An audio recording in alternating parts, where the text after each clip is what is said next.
It is a very difficult country to move, Mr. Miliband, a very difficult country indeed, and one in which there is more disappointment to be looked for than success. Disraeli, 1881. The last general election has had at least one beneficial result. It has shocked many more people into a recognition of the fact that the Labour Party is a sick party. And it has also helped many more people within it to realise that the sickness is not a surface ailment, a temporary indisposition, but a deep organic disorder, of which repeated electoral defeats are not the cause but the symptom. What this means is that the sickness would have been as serious if Labour had won the last election. Victory at the polls, given Labour's recent history, policies, and leadership, would only have delayed the crisis, for a while, and given the Labour Party an altogether deceptive appearance of health. This is why a proper diagnosis must take electoral defeat into account, but only as one element of Labour's condition. One common diagnosis is that which identifies Labour's sickness as that of ambiguity. This, it is worth remembering, is a very old story. The Labour Party, R.H. Tawney was writing in 1932, is hesitant in action, because divided in mind. It does not achieve what it could because it does not know what it wants. Much the same has been said periodically about the Labour Party from the earliest days of its existence, and it could easily be argued that it fits the present situation equally well. In one sense, it certainly does. But in another, and no less important sense, such a diagnosis misses some important changes which have occurred in the Labour Party in recent years. For, if it is true that the Labour Party itself suffers from ambiguity, its leadership, and particularly its leader, do not. At the risk of seeming to trivialize great issues, it is therefore with the leadership that one must begin. Moving tributes have been paid to Mr. Gaitskell's vigour and forcefulness during the last election campaign. And indeed, it would be ungenerous to deny that Mr. Gaitskell is capable of displaying these and other such virtues. This, however, is not the point. The real question is what Mr. Gaitskell is vigorous and forceful about, and what, more generally, he has been about ever since he became the leader of the Labour Party. The question would matter much less had not Mr. Gaitskell achieved, in a very short time, so real a measure of success in his set purpose of re-educating the Labour Party into his own view of socialism. As it is, what he is about matters a great deal. It is true that leaders reflect tendencies. But there are times when leaders can powerfully reinforce tendencies and greatly help to give them sharp political content. To ignore this in relation to the recent history of the Labour Party is to fall into the crassest kind of determinism. Mr. Gaitskell's contribution to the re-education of Labour is not, by any means, the whole story. But it is an important part of it. There is, of course, much resemblance between Mr. Gaitskell's approach to politics and that of his predecessors. Like him, they were always more concerned to reassure their opponents than to enthuse their supporters. Like him, they always deemed it essential to act, and to be seen to act, on the premise that the creation of a socialist society was an aim distant to the point of invisibility. Like him, they always found a more compelling attraction, to put it very mildly, in programs and policies of modest social reform than in any policy or action that looked capable of pushing the Labour Party beyond the partial humanization of capitalist society. Anyone who has any doubt or illusion on this score should look back to the debates of the 1944 annual conference of the Labour Party, when rank-and-file pressure alone compelled a reluctant leadership to include any nationalisation proposals in the programme with which Labour won the 1945 election. Even so, there are certain differences between Mr. Gaitskell and his predecessors which are of importance. Those predecessors, however timid, orthodox and hidebound, were not really disposed to argue that the transformation of Britain into a socialist society on the basis of common ownership was not the ultimate purpose of the Labour Party. The view they always took was that this would take an exceedingly long time, and that it would be fatal to rush into anything, and of course they always conveniently found that the electorate, or the state of the country, or whatever, made advance extremely difficult, not to say impossible. Hence their eagerness to consolidate after 1948-9.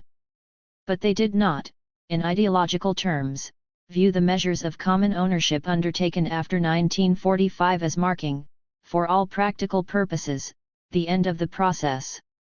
Mr. Morrison, in this instance, is typical of an older leadership. It was he who ardently spoke for consolidation in 1948, but it is also he who now complains, as well he might, that the leadership is too shy about common ownership.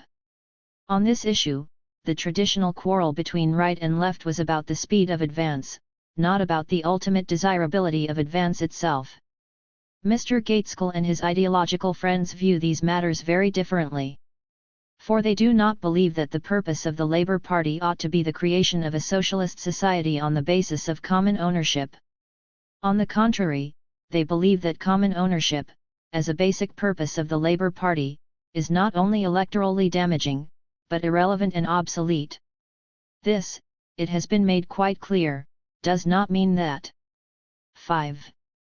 The sickness of Labourism. Ralph MILIBAND. Mr. Gaitskell and his friends are opposed, in any doctrinaire fashion, to any kind of extension of public ownership. They easily grant that cases could arise, here and there, in which some firm or even some industry might not be serving the nation well, and ought therefore, in the fullness of time and after independent inquiry, to come under public ownership or some diluted version thereof. Flexible in all things, they concede, in other words, that there is something to be said for public ownership in terms of isolated, piecemeal and remedial action, mainly designed to increase the efficiency of an economy whose predominantly private basis they do not seriously propose to question. This, incidentally, is also the enlightened Tory view or soon will be. To ask Mr. Gaitskell or Mr. J whether they believe in common ownership is therefore to confuse issues and to help them to confuse issues. In the sense defined above, they do, though not in the least keenly. In any sense which entails a view of common ownership as a prime part of labor's purpose, designed to replace capitalist ownership and control, they do not. They have, whatever the rhetoric, made their permanent peace with what they hesitate, not surprisingly, to call a capitalist economy, however much they might object to this or that particular feature of it. They might want a labor government to exercise some greater measure of control over the commanding heights of the economy, but this is hardly something that need greatly disturb the present controllers of economic life. Ever since 1950, when he became Chancellor of the Exchequer in Mr. Attlee's administration, Mr. Gaitskell has shown, on a multitude of issues, home and foreign, that he finds it exceedingly difficult to give any concrete meaning to the socialism he professes. But in hardly any instance has he demonstrated this more convincingly than in his quite unambiguous insistence that the Labour Party is permanently installed in the so-called mixed economy, not as a matter of expediency, but as a matter of principle. The trouble is that the mixed economy, whatever else it may be, bears no resemblance, nor will ever bear any resemblance, to the kind of society which the Labour Party has always said it wanted to see come into being. This is a difficulty which Mr. Gaitskell, when he became leader of the Labour Party, bravely set out to remedy by re-educating the party into a new view, which is really a very old view, despite all the inflated claims of new thinking, of Labour's purpose. The major fruit of these efforts was industry and society, the stockbrokers' approach to socialism, which represented an important, though still intermediate, stage in the assumption by the Labour Party of an image free from tiresome socialist implications. With the endorsement of that document by the 1957 annual conference of the Labour Party, Mr. Gaitskell, had he won the election, could legitimately have looked forward to fresh and even greater successes in his re-educational endeavours, not only in relation to public ownership, but on all issues over which the Labour movement might have been tempted to press for the adoption of other than orthodox postures. However, the attempt to imprison the Labour Party into a purely Labourist mould has now been checked, at least temporarily not, as it should have been, from within, but because not enough voters found Labour's image sufficiently attractive to ensure Mr. Gaitskell's translation to the premiership, television gimmickry notwithstanding. Defeat has helped to force back onto the agenda a host of fundamental questions concerning Labour's ultimate character and purposes. The debate is again open. The new thinkers must now expose their ideas to the clear light of day. And this is a dangerous venture simply because these ideas amount to no more than a plea for Labour's return to the old days before 1918, when the party did not have a constitution which held socialist implications. It is the poverty of these ideas which leads Mr. Gaitskell to try and frighten a party conference with the thought that commitment to common ownership means the nationalisation of pubs and garages. It is the same poverty which drives Mr. Healy to plead that Labour drop socialisation in order to help the African people. The poverty of Labourism. It would be wrong to suggest that the programme on which Mr. Gaitskell fought the last election, what he himself called a programme of modest social reform, was a shocking novelty in Labour's electoral history. On the contrary, with the exception of 1945, modest programs of social reform have always formed the substance of Labour's appeals to the electorate. Mr. Gaitskell was, in this respect, well within the tradition. He only made the tradition more explicit, more emphatic. Nor, it is equally well worth recalling, was it ever, in electoral terms, a very successful tradition. The way some people now talk, one would think that the Labour Party had marched from triumph to triumph throughout its history, only now to be the victim of an unkind fate. In fact, the Labour Party never won an election, from 1900 to 1945, a record which, in the light of the history of those years, is truly remarkable. There is, however, a difference between Labour's pre-war electoral record and its electoral record since 1951. In the earlier period, it made steady gains, save in the somewhat special circumstances of 1931, since 1951, it has suffered slow but steady decline. In between, there were the three elections of 1945, 1950 and 1951. In each of these, it increased its popular poll. Indeed, it reached its electoral peak in 1951, after 6 years of Labour government, when it obtained nearly 14 million votes, to 48.77% of the total votes cast. The decline began after 1951. There have been put forward a good many explanations of this phenomenon. Some of these have been very fancy indeed, and have depended on a highly impressionistic kind of political sociology, others have expressed little more than their authors' particular likes, and dislikes, projected onto the minds of the electorate. There are, however, two sets of facts which, though they may not serve as a complete explanation, have yet, it is reasonable to suggest, a great deal to do with one. One of these concerns the Labour Party, the other the Conservative Party. In an historical perspective, the achievements of the Labour administrations of 1945-51 may well come to be seen as the maximum expression of Labourism in action. Having given substance and form to the welfare state, strengthened the bias to state intervention in economic affairs, completed a program of marginal nationalization, and generally brought the discussion of social and economic affairs onto a different plane, the Labour Party was then faced with the choice either of going forward with a program which, by necessity, would have transcended the traditional categories of Labourism, or with a program of tinkering empiricism within the framework of capitalist society. The tension between these two choices was best mirrored in the Labour leadership's doubts and hesitations with regard to the nationalisation of steel and in its ever more shamefaced commitment to that measure. In the event, the choice which was made, and which was given an altogether new, though not yet final, degree of ideological and political precision by Mr. Gaitskell, has deeply affected the life and appearance of the Labour Party in these last years. Because of that choice, the Labour Party has given the distinct impression that it was less and less sure, not about its ultimate purposes, but that it had any ultimate purpose at all. Because of that choice, it has, both in the country and in Parliament, been hesitant, fumbling, petulant and boring. The rhetoric of its leaders has not carried conviction because its leaders have appeared to lack the conviction of their rhetoric. Increasingly, they have treated the voters not as potential comrades but as possible clients.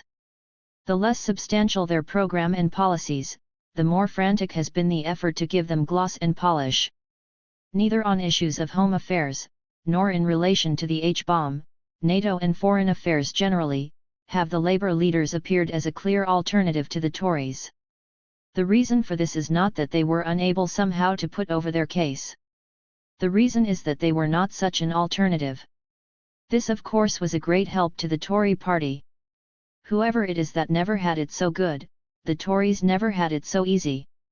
But the Tories, as they have always done in the past, also helped themselves. The Tory party has always been a much more complicated and sensitive animal than Labour has made allowance for. It has been, is, and will remain, the main political expression of ruling class power, the party of property and privilege. It is also, and in this it really differs from the Labour Party, the political repository of much civilized savagery, a high proportion of its activist rank and file, as indeed of its parliamentary representation, can safely be relied on to express, publicly, but even more, privately, views and opinions which often seem to be part of the domain of psychopathology rather than of politics. Were this all, the Tory party would not be the most successful Conservative party in the world, indeed, it would long have ceased to occupy a significant place in political life. But this is not all. The Tory party is a deeply class-conscious party, much more so than the Labour Party, and its class consciousness includes an awareness, however reluctant, however delayed its effects, that if the essentials of the social system it serves are to be preserved, some concessions have to be made to the pressures of the democracy. Thus the Tory party adjusted itself to an extended suffrage, to trade union growth, to welfare services, to the emergence of the Labour Party as opposition and as government, to state intervention in economic affairs, even to the nationalisation of public utilities. It is now well advanced in the process of adapting itself to a mean, half-hearted, messy kind of Labourism. This flexibility at least helps to explain why a substantial proportion of the Tory party's electoral clientele and of its support in the country has always included masses of people who had neither power, nor property, nor privilege. Inevitably, the bidding has now to be much higher than it was before the war thanks largely to Labour efforts. The Tory party must now present more of a Labourist image if it is to be electorally successful. It is at least highly unlikely that it could now repeat its pre-war triumphs, and they were as remarkable as Labour's defeats, on the basis of a real dedication to free enterprise, pure and simple. It is part of its skill that it knows this or that enough of its leaders know it to make a bastard kind of Labourism part of its appeal. This is another reason why the Labour Party, as the party of Labourism, now finds it more difficult to present a distinctive view of itself, and appears to be fighting on marginal and not on central issues, as indeed it mostly is. In this kind of battle, the Tory party starts with immense advantages, it is clear in its purpose, it has money and influence, it can play upon deeply rooted prejudices and rely upon manufactured political illiteracy. On this terrain, Labour is engaged in an altogether unequal contest.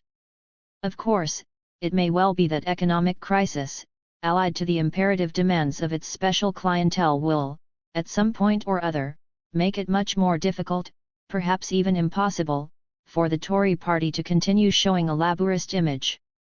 Accident may bring the Labour Party back to office on the downturn of an economic swing. But it is nonsense to think that a return to office in such circumstances, on the basis of a Labourist programme of modest social reform, which is what is entailed by the Gaitskelian perspective, would be sufficient to make another Labour government more than an awkward and temporary visitor to the ministerial establishment. There simply isn't enough wind in present-day Labourism to fill the political sails of another Labour administration. 7. The Labour Party does not now stand at the crossroads. It made a choice, or rather it accepted the choice that was made for it. Electoral defeat has now forced it, as a party, to pause and ask itself whether the road leads anywhere. It does to the political graveyard. And it is by no means certain that, as a party, it will not continue to travel along that road. On the other hand, it is not inevitable that the Labour Party should continue towards the political graveyard.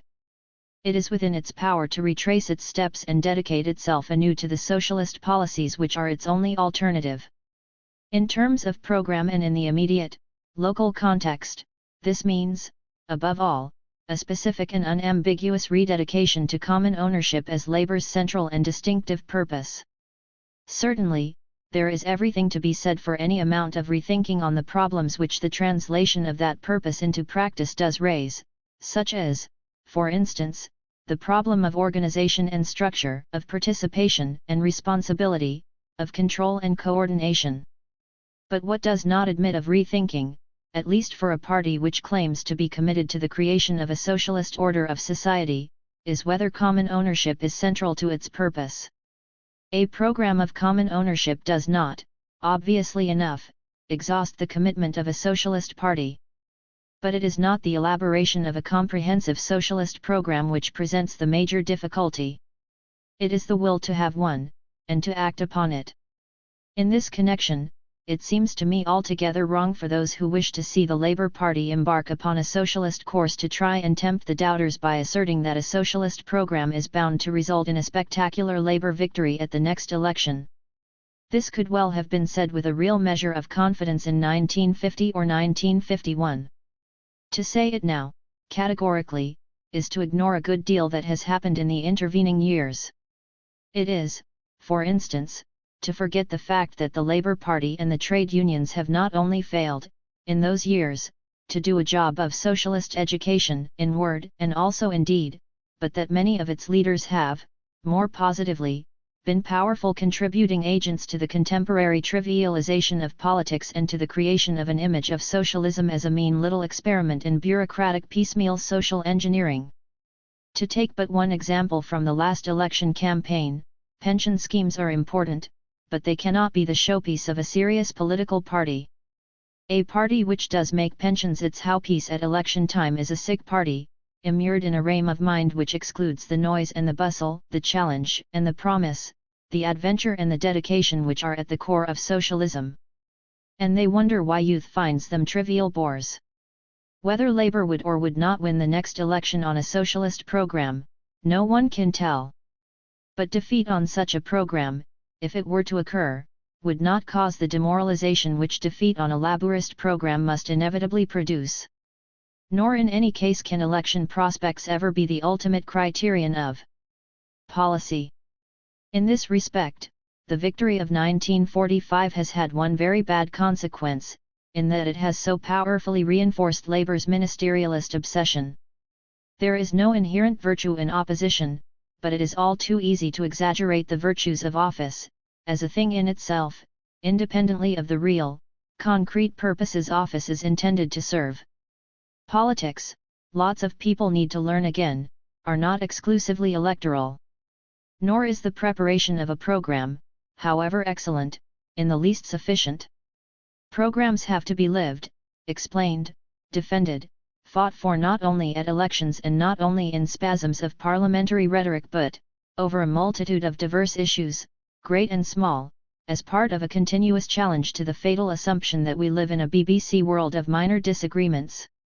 This said, it would be foolish not to see that, with some exceptions, the Labour and trade union leaders do live in a BBC world of minor disagreements with their opponents, their Tory opponents, that is, and that they have no intention of embarking on anything resembling a socialist course. To slur over this fact is to overlook one of the essential aspects of political life. Not to overlook it is to ask what is the role of the left at the present time. There are two temptations to which the left has always been prone. The first is to overestimate its immediate political chances and the second is to underestimate the influence and power it can wield.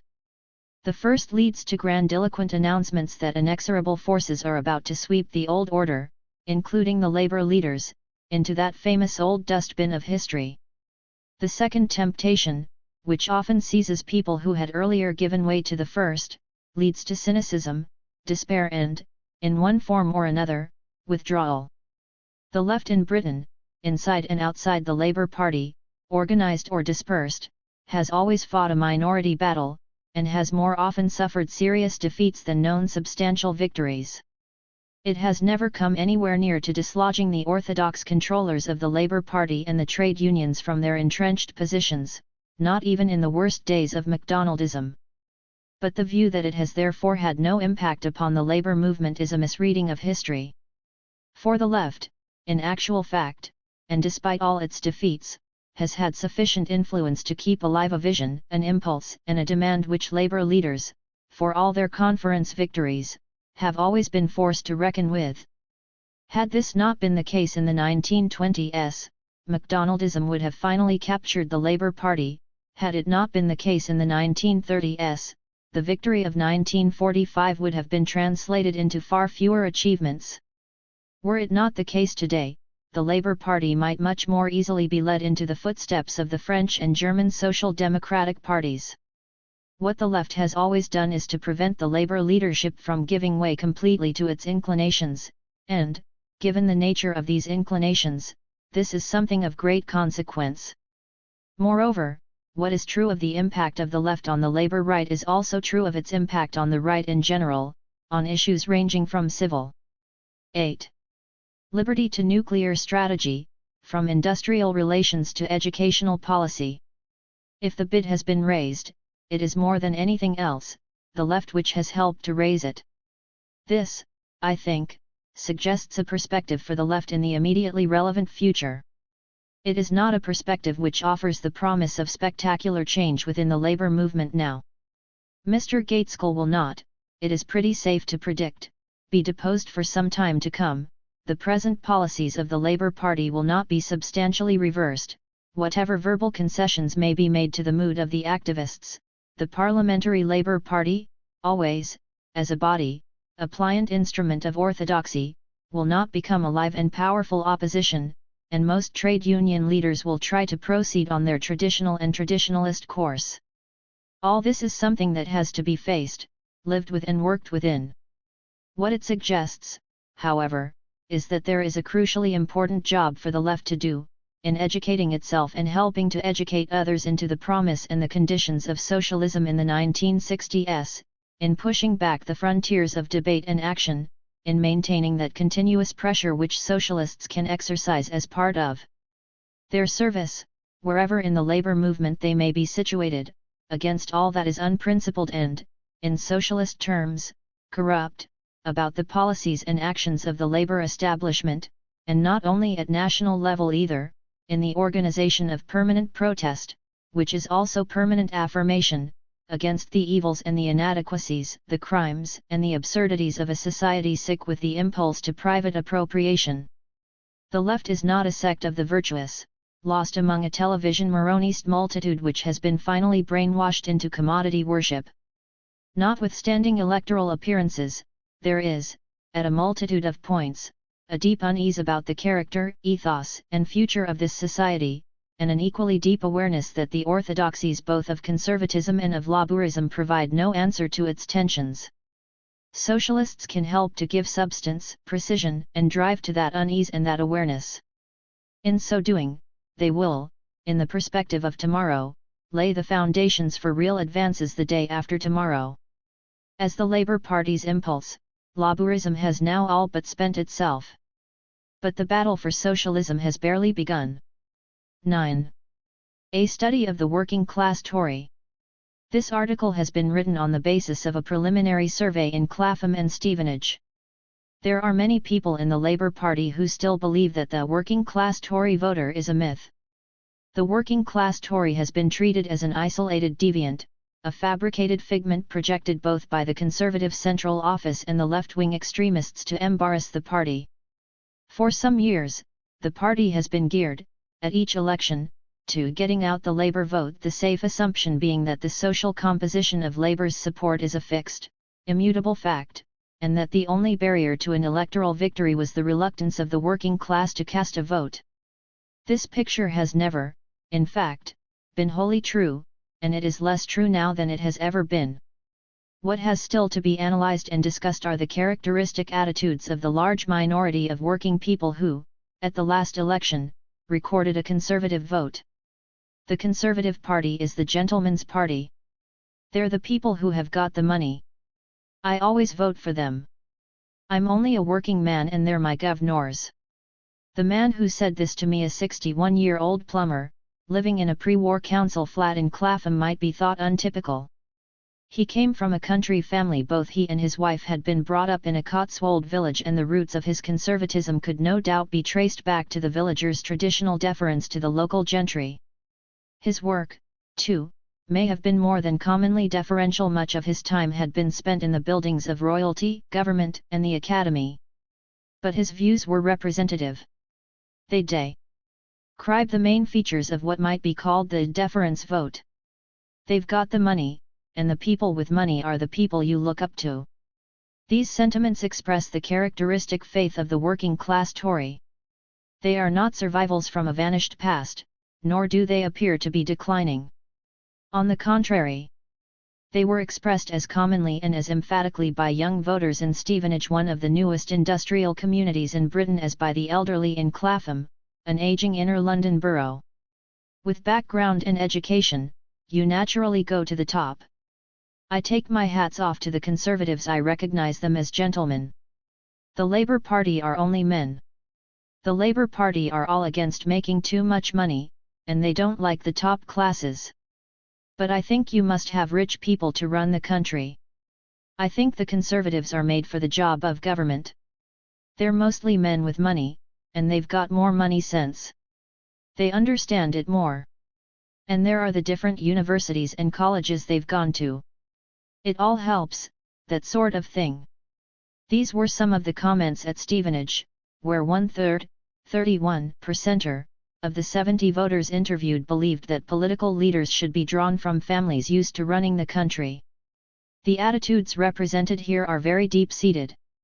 Yet most commentators have ignored the significance of the deference vote and leave undiscussed the influences shaping it: the revival of the ruling class, the renewed power of business, the free-floating nationalism of conservative Britain. They have looked at the deference voter. Ralph Samuel. 53. Ralph MILIBAND. I very much welcome Nikos Poulantzas's critique of the state in capitalist society in the last issue of NLR. This is exactly the kind of discussion which is most likely to contribute to the elucidation of concepts and issues that are generally agreed on the left to be of crucial importance for the socialist project, yet which have for a very long time received altogether inadequate attention, or even no attention at all. While some of Poulantzas's criticisms are, as I shall try to show, unwarranted, my purpose in the following comments is only incidentally to defend the book. My main purpose is rather to take up some general points which arise from his review and which seem to me of particular interest in the investigation of the nature and role of the state in capitalist society.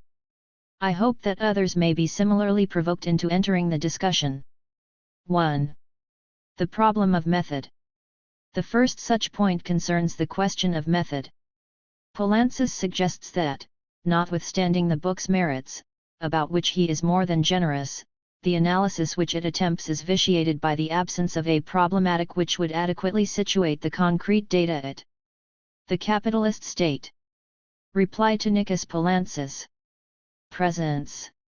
In effect, Poulantzas taxes me with what C. Wright Mills called abstracted empiricism, and with which I myself, as it happens, tax pluralist writers. 1. Poulantzas quite rightly states that a precondition of any scientific approach to the concrete is to make explicit the epistemological principles of its own treatment of it, and he then goes on to say that Miliband nowhere deals with the Marxist theory of the state as such, although it is constantly implicit in his work, p. 69. In fact, I do quite explicitly give an outline of the Marxist theory of the state too, but undoubtedly do so very briefly. One reason for this, quite apart from the fact that I have discussed Marx's theory of the state elsewhere, 3, is that, having outlined the Marxist theory of the state, I was concerned to set it against the dominant, democratic pluralist view and to show the latter's deficiencies in the only way in which this seems to me to be possible, namely in empirical terms. It is perfectly proper for Poulantzas to stress the importance of an appropriate problematic in such an undertaking, and it is probably true that mine is insufficiently elucidated, but since he notes that such a problematic is constantly implicit in my work, I doubt that my exposition is quite as vitiated by empiricist deformations as he suggests, i.e. that the required problematic is not absent from the work, and that I am not therefore led to attack bourgeois ideologies of the state. Whilst placing myself on their own terrain, p. 69. Poulantzas gives as an example of this alleged failing the fact that, while I maintain against pluralist writers the view that a plurality of elites does not exclude the existence of a ruling class, and I do in fact entitle one chapter Economic Elites and Dominant Class, I fail to provide a critique of the ideological notion of elite and do therefore place myself inside the problematic which I seek to oppose. Here too, however, I doubt whether the comment is justified. I am aware of the degree to which the usage of certain words and concepts is ideologically and politically loaded, and indeed I provide a number of examples of their far from innocent usage, and I did in fact, for this very reason, hesitate to speak of elites. But I finally decided to do so, firstly because I thought, perhaps mistakenly, that it had by now acquired a sufficiently neutral connotation.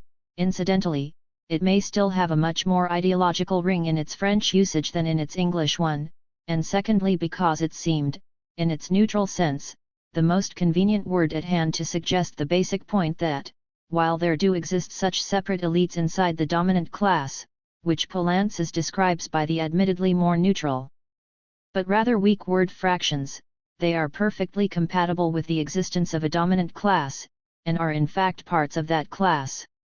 He suggests that the concrete reality concealed by the notion of plural elites can only be grasped if the very notion of elite is rejected, p. 70. I would say myself that the 54.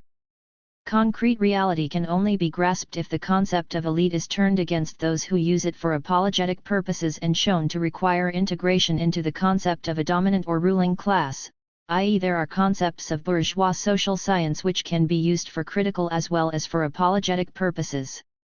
The enterprise may often be risky, but is sometimes legitimate and necessary. However, the general point which Poulantzas raises goes far beyond the use of this or that concept. In fact, it concerns nothing less than the status of empirical inquiry and its relationship to theory. In this regard, I would readily grant that the state in capitalist society may be insufficiently theoretical in the sense in which Poulantzas means it, but I also tend to think that his own approach, as suggested in his review and in his otherwise important book, Pouvoir politique et classes sociales, a translation of which into English is urgently needed, errs in the opposite direction. To put the point plainly, I think it is possible, in this field at least, to be so profoundly concerned with the elaboration of an appropriate problematic and with the avoidance of any contamination with opposed problematics, as to lose sight of the absolute necessity of empirical inquiry, and of the empirical demonstration of the falsity of these opposed and apologetic problematics. Poulantzas declares himself not to be against the study of the concrete. I would go much farther and suggest that, of course on the basis of an appropriate problematic, such a study of the concrete, is a sine qua non of the kind of demystifying enterprise which, he kindly suggests, my book accomplishes. After all, it was none other than Marx who stressed the importance of empirical validation, or invalidation, and who spent many years of his life in precisely such an undertaking, and while I do not suggest for a moment that Poulantzas is unaware of this fact, I do think that he, and the point also goes for Louis Althusser and his collaborators, may tend to give it rather less attention than it deserves. This, I must stress, is not a crude, and false, contraposition of empiricist versus non- or anti-empiricist approaches, it is a matter of emphasis, but the emphasis is important. 2. The objective nature of the state. Poulantzas's critique of my approach also underlies other points of difference between us. But before dealing with these, I should like to take up very briefly what he calls the false problem of managerialism. Managerialism is a false problem in one sense, not in another. It is a false problem in the sense that the motivations of managers, of which more in a moment, are not such as to distinguish the latter in any fundamental way from other members of the capitalist class, i.e. he and I are agreed that the thesis of the soulful corporation is a mystification. But he also suggests that I attribute to the managers an importance they do not possess, p. 72. This seems to me to underestimate the significance of the managerial phenomenon in the internal organization of capitalist production, which, incidentally, Marx writing 100 years ago, did not do. 5. Poulantzas for his own part chooses to stress the differences and relations between fractions of capital. But while these are important and need to be comprehended in an economic and political analysis of contemporary capitalism, I would argue myself that the emphasis which he gives to these differences and relations may well obscure the underlying cohesion of these various elements and may well play into the hands of those who focus on these differences in order to deny the fundamental cohesion of the capitalist class in the conditions of advanced capitalism. More important, however, Poulantzas also suggests that I attach undue importance, indeed that I am altogether mistaken in attaching any importance to the motivations of the managers. Thus, the characterization of the existing social system as capitalist in no way depends on the motivations of the conduct of the managers. To characterize the class position of managers, one need not refer to the motivations of their conduct, but only to their place in production and their relation to the ownership of the means of production, p. 71. I think myself that one must refer to both, not because managerial motivations are in themselves critical, and Poulantzas is mistaken in believing that I think they are, 6, but precisely in order to show why they are not. By ignoring them altogether, one leaves a dangerous gap in the argument which needs to be put forward against managerialist apologetic. This is why, I take it, Baran and Sweezy, for instance, devote a good deal of attention to business behavior in their monopoly capital. This issue of motivations also arises, in a much more significant and far-reaching way, in connection with what I have called the state elite and its relation to the ruling class. Poulantzas notes that, in order to rebut the ideologies which affirm the neutrality of the state, I bring forward evidence to show that members of that class are themselves involved in government, and also show the degree to which those who man the command posts of the various parts of the state system are, by social origin, status, milieu, and, he might have added, ideological dispositions, connected with the ruling class. But, he also adds, this procedure, while having a capital demystifying importance, 7 is not the most significant one, p. 72. His reason for saying this is so basic that I must here quote him at some length: the relation between the bourgeois class and the state is an objective relation. This means that if the function of the state in a determinate social formation and the interests of the dominant class in this formation coincide, it is by reason of the system itself, p. 73. 8. Similarly, the members of the state apparatus function according to a specific internal unity. Their class origin. Class situation recedes into the background in relation to that which unifies them, their class position, that is to say, the fact that they belong precisely to the state apparatus and that they have as their objective function the actualization of the role of the state. The totality of this role coincides with the interests of the ruling class, pages 73-4. 9. I should like to make 2 comments about this. The first and less important is that Poulantzas greatly underestimates the extent to which I myself do take account of the objective relations which affect and shape the role of the state. In fact, I repeatedly note how government and bureaucracy, irrespective of social origin, class situation, and even ideological dispositions, are subject to the structural constraints of the system. Even so, I should perhaps have stressed this aspect of the matter more. But however that may be, I believe, and this is my second point, that Poulantzas himself is here rather one-sided and that he goes much too far in dismissing the nature of the state elite as of altogether no account. For what his exclusive stress on objective relations suggests is that what the state does is in every particular and at all times wholly determined by these objective relations, in other words, that the structural constraints of the system are so absolutely compelling as to turn those who run the state into the merest functionaries and executants of policies imposed upon them by the system.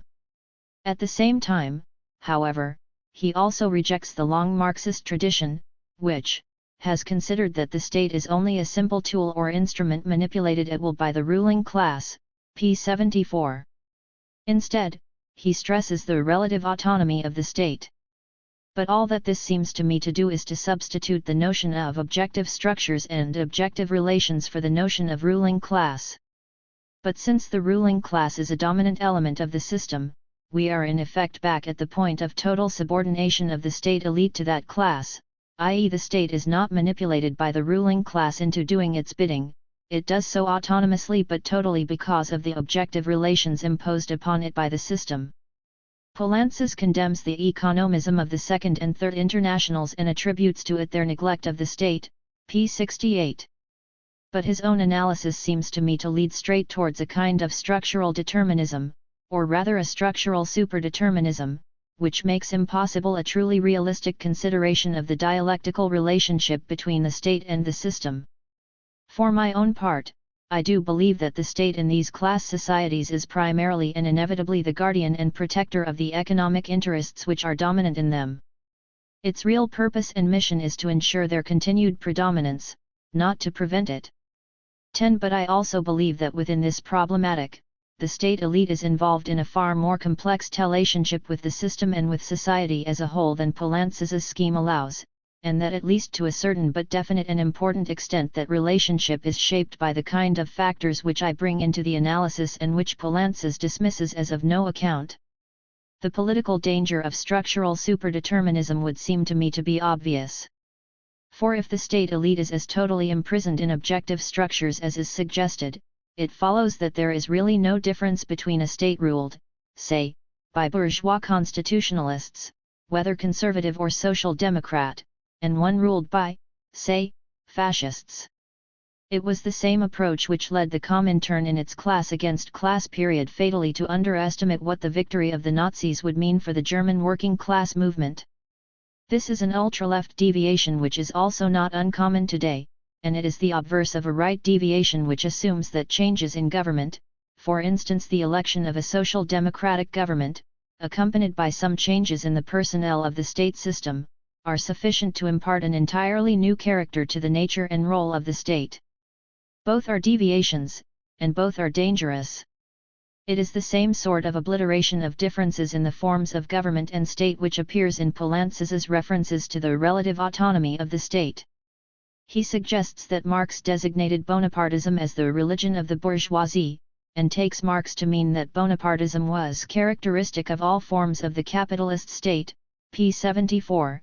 11. I stand to be corrected, but I know of no work of Marx which admits of such an interpretation, and if he had said anything which did admit of such an interpretation, he would have been utterly mistaken. For in any meaningful sense of the concept, Bonapartism has not been characteristic of all forms of the capitalist state, rather the reverse. What Marx did say was that Bonapartism in France was the only form of government possible at the time when the bourgeoisie had already lost, and the working class had not yet acquired, the faculty of ruling the nation. 12. It is perfectly true that all states are in some degree autonomous, and Poulantzas misreads me when he suggests that I finally admit this autonomy only in the extreme case of fascism, p. 74. 13. What I do say is that fascism is the extreme case of the state's autonomy in the context of capitalist society, which is not at all the same thing, and that between the kind of autonomy which is achieved by the state under fascism, and that which is achieved by it under the conditions of bourgeois democracy, there is a large gulf, which it is dangerous to underestimate. This scarcely leads me to an apotheosis of bourgeois democracy. It leads me rather to say that the point of the socialist critique of bourgeois freedoms is not, or should not be, that they are of no consequence, but they are profoundly inadequate, and need to be extended by the radical transformation of the context, economic, social and political, which condemns them to inadequacy and erosion. 14. Poulantzas's references to the sections of my book devoted to ideology also raises points of great substance. He suggests that both he and I have ended by considering that ideology only exists in ideas, customs, and morals, without seeing that ideology can be embodied, in the strong sense, in institutions, p. 76. 15. I myself must plead not guilty to the charge. What he, again most generously, calls my long and excellent analyses of the subject largely focus precisely on the institutions which are the purveyors of ideology, and on the degree to which they are part and parcel, as institutions, of the general system of domination, and I do this in relation to parties, churches, pressure groups, the mass media, education, and so on. What value my analyses may have lies, I think, in my attempted demonstration of the fact that political socialization is a process performed by institutions, many of which never cease to insist on their unideological, unpolitical, and neutral character. The much more important point is that Poulantzas suggests that these institutions belong to the system of the state, and he proposes the thesis that this system of the state is composed of several apparatuses or institutions, of which certain have a principally repressive role, and others a principally ideological role, and among these he lists the church, political parties, unions, the schools, the mass media and, from a certain point of view, the family. p. 77, 16. I am extremely dubious about this.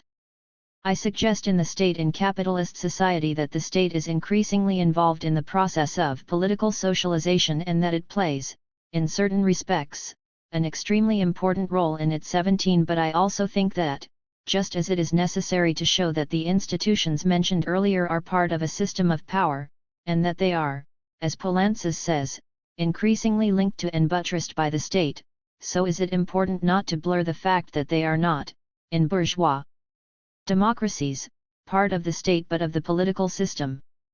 These institutions are increasingly subject to a process of statization, and as I also note in the book, that process is likely to be enhanced by the fact that the state must, in the conditions of permanent crisis of advanced capitalism, assume ever greater responsibility for political indoctrination and mystification.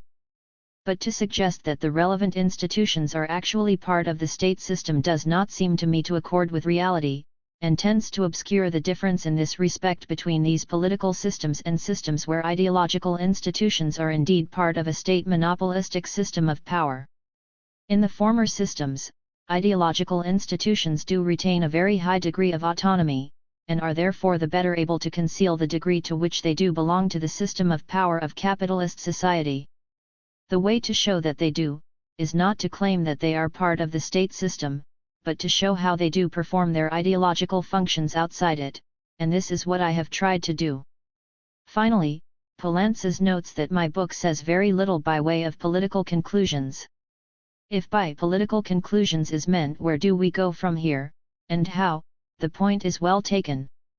I have no difficulties in suggesting that the aim of socialists is to create an authentically democratic social order, a truly free society of self-governing men and women, in which, in Marx's phrase, the state will be converted from an organ superimposed upon society into one completely subordinate to it. 18. But this obviously raises very large and complex questions which I did not believe it possible to tackle, let alone answer with any kind of rigor, at the tail end of this particular book. 60. Meant to relapse into something much older and worse. English capitalism was growing up with one foot embedded in the slave plantations of Jamaica and one eye squinting at the plunder of India. To this day our national brand of capitalism has not got rid altogether of the resulting taint of primitiveness and inefficiency. The truly progressive or constructive capitalists of the 18th century were not the bloated merchants of London, but those descendants of the defeated levellers, the Quakers. This is too carping a note to end on. At least 9/10 of any review of the book ought properly to be devoted to praising it. Nothing would be easier than to fill a long review by going through it and picking out one excellent passage after another for praise. Instead, I have preferred to believe that everyone capable of being interested in the 17th century historian or layman, youth or greybeard will enrich his mind by reading and rereading this book for himself. He will be well advised to buy a copy instead of borrowing one.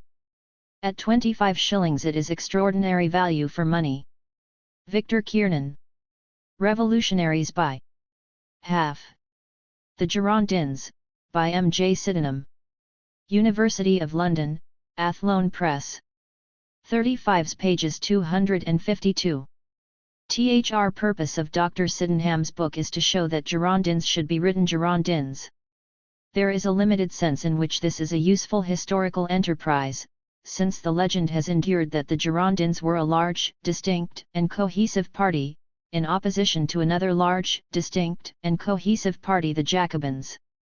Though the falsity of this view has long been evident, no one before Dr. Sydenham has undertaken so thorough a demonstration of the fact that the existence of such a Girondin party is a legend. The Girondins were a small group of provincial deputies, which included some of the most eloquent orators of the Legislative Assembly of 1791 and of the Convention which succeeded it. Their views and policies were, for a long time, indistinguishable from those of the vast majority of their colleagues in these assemblies, not excluding the vast majority of Jacobins.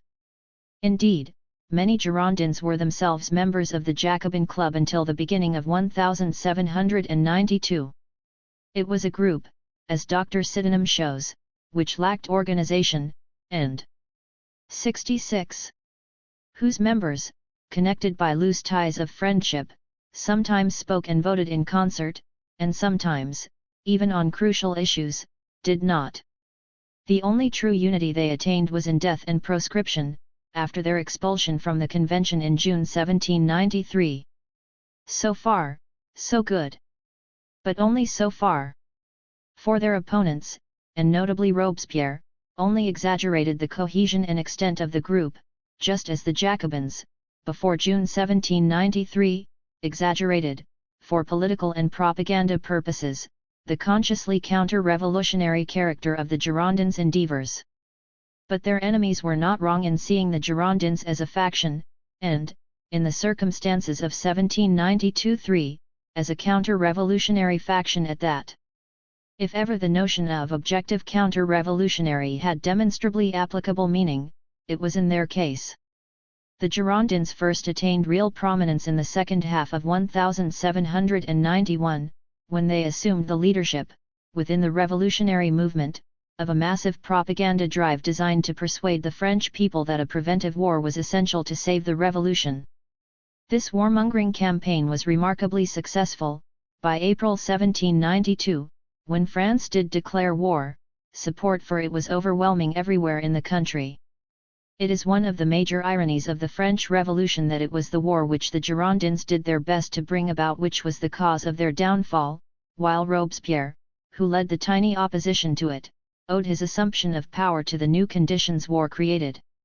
For the Girondins, having willed war, and thus exposed the revolution to mortal peril, did not will the means of prosecuting it successfully, and indeed did all they could to prevent it from being prosecuted successfully. The condition of military success was, quite simply, a second French Revolution, involving the overthrow of the monarchy, the strict concentration of revolutionary power, the mobilization of all available resources, and concessions, both political and economic, to the menu peuple, whose support, in the circumstances of war, had become a sine qua non of revolutionary survival. The Girondins had no thought of making such concessions or of mobilizing France for total war. It was they who, at the moment of supreme crisis, came to form the most articulate opposition to revolutionary measures, and who became the most vigorous exponents of conservative policies whose adoption must have spelt final disaster for the revolution at the hands of its internal and external enemies. Dr. Sydenham is quite right in suggesting that there were many deputies not of the Girondin faction who had no more liking for revolutionary measures than had the Girondins. But it was the Girondins who assumed the leadership of the new conservatism. In particular, it was the Girondins who led the opposition to the Parisian popular movement and to left-wing Jacobinism. They hated the mob with the pathological hatred of terrified bourgeois. Long before the massacres of September 1792, they had shown their determination to bring the activists to heel. The massacres only intensified their hatred and fear, and no sooner had the convention met than they tried to use their predominant influence in that assembly to crush the sans-culottes, and the insurrectionary commune that was its emanation. Increasingly, as the months went by, they appeared ever more clearly, not only as a brake upon the revolution, but as an obstacle to its defense. Dr. Sydenham takes a singularly generous view of their role when he says that the demand for a departmental guard, the illicit summoning of provincial troops, the proposal for a referendum on the fate of the king, even the strengthening of local authorities in Condorcet's abortive constitution, all can be considered as aspects of their effort to redress the balance of power between Paris and the rest of France. For to redress that balance meant crippling the revolution. Nor can the conflict seriously be defined in terms of Paris versus the provinces. There were many Girondins in Paris, as there were masses of sans-culotte activists in the provinces. The Girondins' real concern was to stifle the surge of popular strength produced by the war and to act on the precept that, with their own assumption of power and influence, the revolution was over. Their failure to deal effectively with the radicals of Paris, Dr. Sydenham also writes, must yet stand as the most serious failure of these men. But to deal effectively with the radicals of Paris must, in the latter half of 1792, have meant the defeat of the revolution. By 1793, to deal effectively with the Girondins had become an essential condition of success. One element of Dr. Sydenham's cautious and qualified apologia for the Girondins is that, on a multitude of essential issues, they spoke for a majority of the convention. Nor was there much in terms of social origin or economic interests to distinguish the Girondins from their colleagues. Jacques Roux, the enraged priest, was not mistaken when he told the convention in June 1793, after the Girondins had been expelled, that its members were the representatives of the propertied classes, more concerned with the interests of the rich than with the claims of the poor. But the majority of the convention, unlike the Girondins, came, under the pressure of events and of the popular movement, to accept the need for the adoption of new policies, not least in the field of economic intervention and control, hence the growing isolation of the Girondins in the convention, and its reluctant agreement, under armed threat from the popular movement, to their expulsion from it. With 67. The journeys of May-June 1793, the road lay open to Jacobin power. From September 1793, when the Terror was proclaimed the order of the day, until the fall of Robespierre in July 1794, the revolutionary power effectively ensured the success of the revolution. But, again ironically, it was the revolution of the men of property, of the defeated Girondins, that it saved. In this context, Dr. Sydenham's comment that after only a year, the ruthless rule of Robespierre's elite proved as unnecessary as it was intolerable only just escapes fatuity if the emphasis is placed on the words after only a year. Without that year, the revolution itself would not have survived. Dr. Sydenham quite obviously prefers the Girondins to the left-wing Jacobins and to the Parisian sans-culottes. Preferences of one kind or another are inevitable in this as in most other fields of historical writing, nor need they mar a work of historical scholarship. What does in this instance is Dr. Sydenham's inability to see the Girondins in the context of a revolution in mortal peril. What is one to make of his comment that some of them, i.e. the Girondins, indeed acted as demagogues, stimulating forces which they were quite unable to control, but that they were not themselves serious enemies of society? Or of his comment that they came to represent both the rule of law and the right of the individual to resist oppression by the state? This is pretty loose stuff. How much would the rule of law and the right of the individual to resist oppression by the state been worth had the Girondins been able to deal effectively with the radicals of Paris? The Girondins fell because they dared not act on Saint Just's maxim that those who make a revolution by half only dig their own graves. They did not dare, not because of the rule of law, or because, another gem, of their excess of individualism, but because, like Barnave and the constitutionalists before them, they feared the consequences of a further access of revolution. But at least Barnave opposed a war whose consequences, he rightly foresaw, would be just such an access of revolution. Of course, the Jacobins attributed to the Girondins far more evil intentions than they had, particularly before June 1793. But intentions, in a revolutionary period, are less relevant than actions and policies. And the Jacobins were entirely right in seeing the Girondins' actions and policies as counter-revolutionary. Dr. Sydenham remarks that Marat's murder in July 1793 was an event which quite destroyed the Montagnard's sense of proportion. Is not such a comment, about the murder of the best-loved revolutionary figure in Paris, in circumstances of desperate danger, a much worse demonstration of a crippling lack of a sense of proportion? Ralph Miliband. One or two preliminary remarks about this review article may be in order. In New Left Review 58, November-December 1969, Nikos Poulantzas wrote a very stimulating and generous review of my book The State in Capitalist Society, and in the following issue of NLR, I took up some of his comments and tried to meet some of his criticisms. This exchange attracted a good deal of attention, both in this country and elsewhere, obviously, and whether adequately or not, we had touched on questions concerning the state which Marxists and others felt to be important. I thought that the publication in English of Poulantzas's own book on the state one, it first appeared in French in 1968, would provide an opportunity to continue with the discussion that was then started, and to probe further some of the questions which were then raised.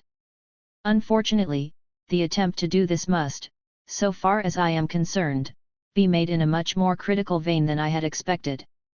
The reason for this is that on rereading the book in English 5 years after reading it in the original, I am very much more struck by its weaknesses than by its strengths. This is not a matter of poor translation, a random check.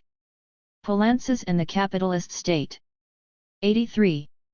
Suggests that the team of translators which was required for the task struggled valiantly and not unsuccessfully with an exceedingly difficult French text. It is a pity that the book is so obscurely written for any reader who has not become familiar through painful initiation with the particular linguistic code and mode of exposition of the Althusserian school to which Poulantzas relates. But too much ought not to be made of this. Serious Marxist work on the state and on political theory in general is still sufficiently uncommon to make poor exposition a secondary defect, though the sooner it is remedied, the more likely it is that a Marxist tradition of political analysis will now be encouraged to take root. Nor need a second and different objection that might be made against the book be taken as decisive, or even as particularly significant. This is its abstractness. The subtitle of the book in French, which the English edition does not reproduce, is De l'État capitaliste. But the fact is that the book hardly contains any reference at all to an actual capitalist state anywhere. Poulantzas says at the beginning of the work that I shall also take into consideration not simply in research but also in exposition, concrete capitalist social formations, p. 24. But he doesn't, not at least as I understand the meaning of the sentence. He seems to me to have an absurdly exaggerated fear of empiricist contamination, damned fact, but all the same, accusations of abstractness are rather facile and in many ways off the point. The question is what kind of abstractness and to what purpose. In any case, and notwithstanding the attention to concrete social formations promised in the above quotation, Poulantzas makes it quite clear that his main concern is to provide a reading of texts from Marx and Engels, and also from Lenin, on the state and politics. Such a reading, in the Althusserian sense, is, of course, not a presentation or a collation of texts, nor is it a commentary on them or even an attempt at interpretation, though it is partly the latter. It is primarily a particularization of the texts. Poulantzas makes no bones about the nature of the exercise. In order to use the texts of the Marxist classics as a source of information, particularly on the capitalist state, he writes, it has been necessary to complete them and to subject them to a particular critical treatment. Too similarly, he notes that these texts are not always explicit. Marx and Engels often analyze historical realities by explicitly referring to notions insufficient for their explanation. These texts contain valuable guidelines, so long as the necessary scientific concepts contained in them are deciphered, concepts which are either absent, or, as is more commonly the case, are present in the practical state. 3. One may feel a bit uneasy about this complementation of texts and at their subjection to particular critical treatment. But at least, the author appears to be playing fair in declaring what he is doing, and the enterprise is not in itself illegitimate. Indeed, there is no other way of effecting atherization. The question here too is how well the enterprise has been conducted, and whether the deciphering has produced an accurate message. I will argue below that it has not, and that much of Poulantzas's reading constitutes a serious misrepresentation of Marx and Engels and also of the actual reality he is seeking to portray. 1. Structures and levels. I want to start by noting that the basic theme of the book, its central problematic, is absolutely right, and that Poulantzas, whatever else may be said about his work, directs attention to questions whose core importance not only for but in the Marxist analysis of politics cannot be sufficiently emphasized. What he is concerned to reaffirm is that the political realm is not, in classical Marxism, the mere reflection of the economic realm, and that in relation to the state, the notion of the latter's relative autonomy is central, not only in regard to exceptional circumstances, but in all circumstances. In fact, this notion may be taken as the starting point of Marxist political theory.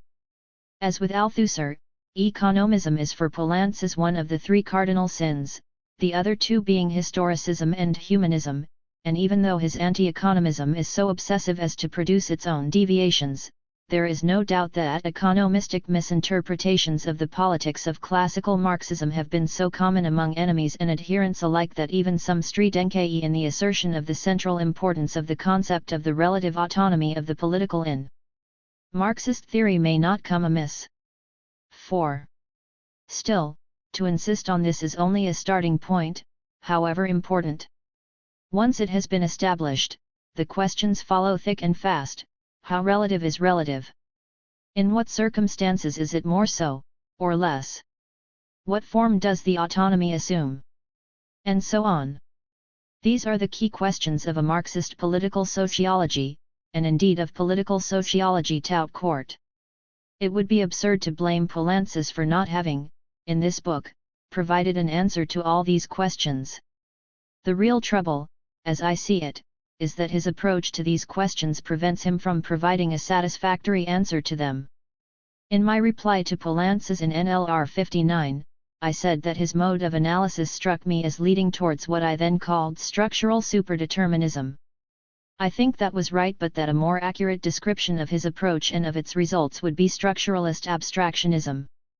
By this I mean that the world of structures and levels which he inhabits has so few points of contact with historical or contemporary reality that it cuts him off from any possibility of achieving what he describes as the political analysis of a concrete conjuncture. 5. Everything happens, he writes, as if social classes were the result of an ensemble of structures and of their relations, firstly at the economic level, secondly at the political level, and thirdly at the ideological level.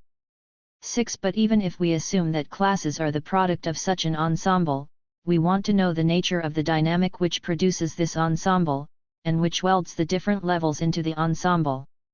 Poulantzas has no way that I can discern of doing this. The class struggle makes a dutiful appearance, but in an exceedingly formalized ballet of evanescent shadows. What is lacking here is both any sense of history or, for that matter, of social analysis. One example is Poulantzas's treatment of the notion of class in itself and class for itself. These are described as 1847 formulae of Marx, which are merely Hegelian reminiscences. Not only do they fail to explain anything, but they have for years misled Marxist theorists of social classes. 7. But what, it may then be asked, is to take the place of these Hegelian reminiscences, since we clearly do need some means of tracing the dynamic whereby a class, or a social aggregate, becomes an ensemble in which the economic, the political, and the ideological levels achieve the necessary degree of congruence. Poulantzas sees the problem.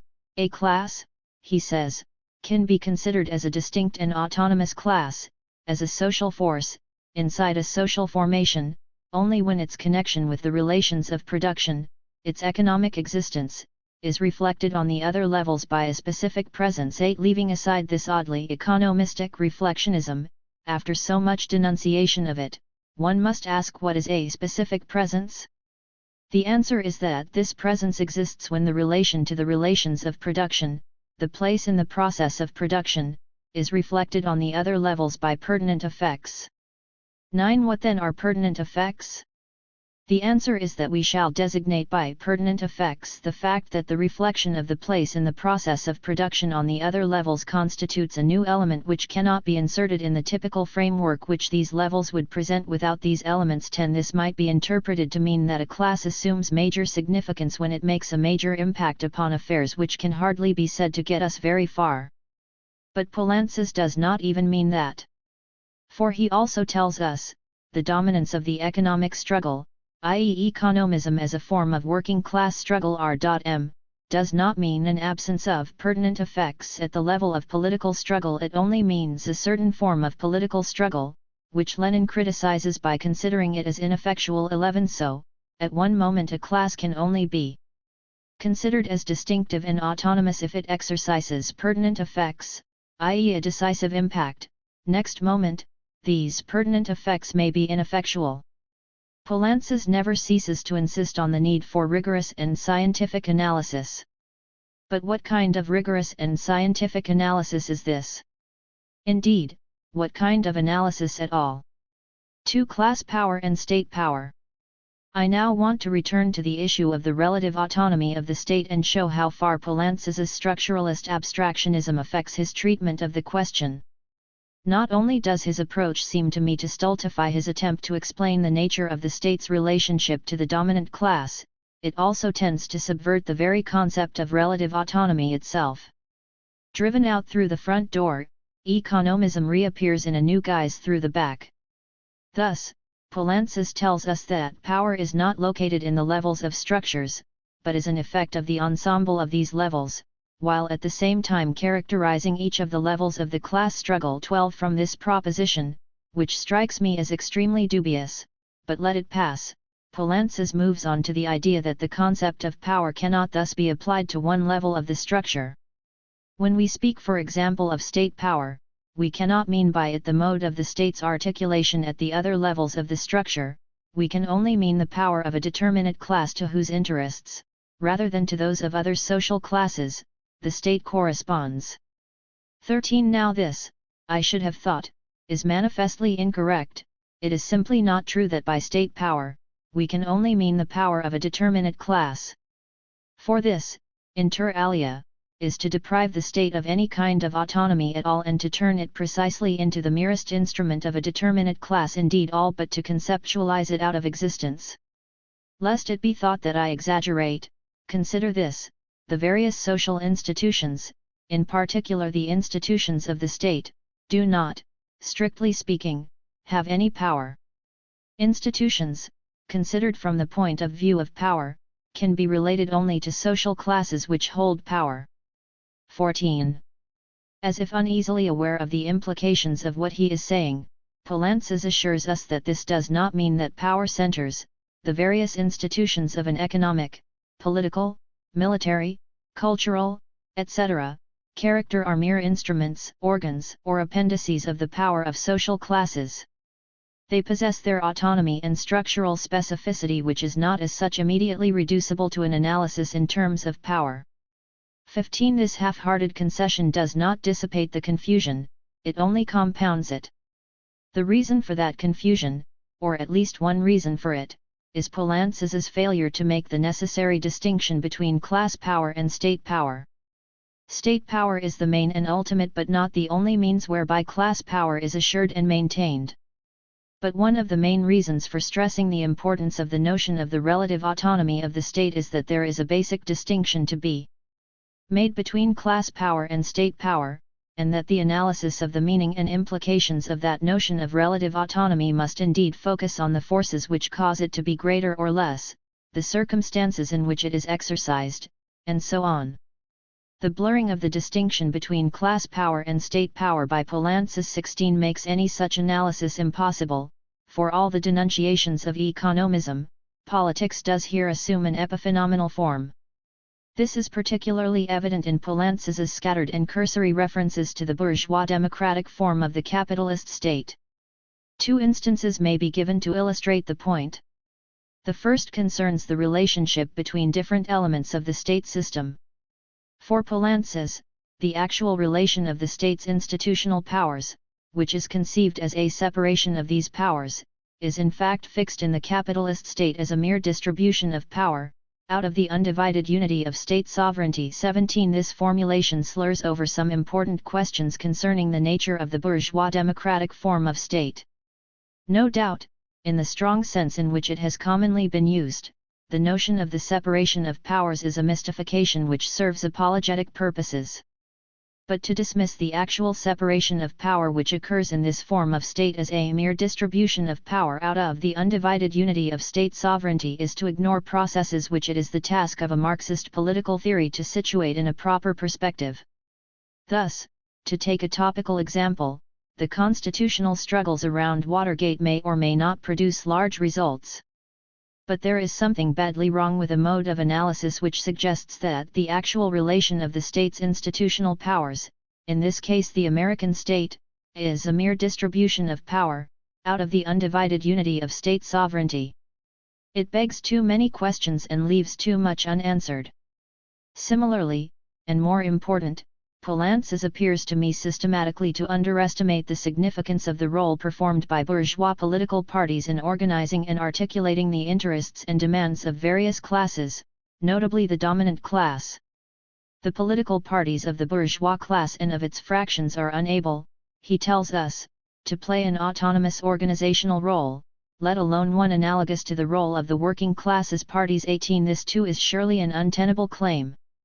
The idea that the Conservative Party in Great Britain or Christian democracy in Germany or Italy have not played this role is absurd indeed. They have played it much more effectively than working class parties have played it for the working class. In fact, Poulantzas goes on, the bourgeois parties, in general, utterly fail to fill that autonomous role as organizer of these classes which is precisely necessary for the maintenance of existing social relations. This role falls to the state. 19 But in fact the state does not. The state may in various ways help these parties to fulfill their role, and also in competing on terms of advantage with their working class rivals. But the main task to which Poulantzas refers is, in the bourgeois democratic form of the capitalist state, performed by the parties themselves. It is only in periods of acute and prolonged crisis, when these parties show themselves incapable of performing their political task, that their role may be taken over by the state. 20.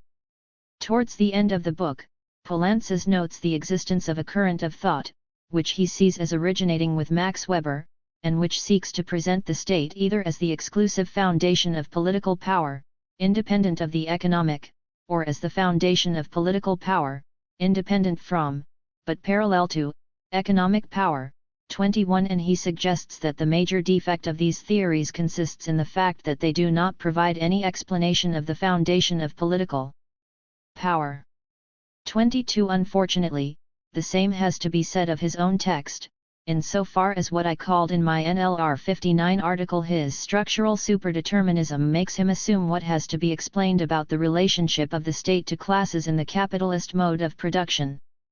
There is in this schema a derealization of classes, whose objective interests are so loosely defined as to make possible almost anything and everything. 23 And the same is true of the state itself, whose relative autonomy, as I have suggested earlier, turns into complete instrumentalization. 3 Bonapartism. Poulantzas does not really seem interested in the bourgeois democratic form of state at all.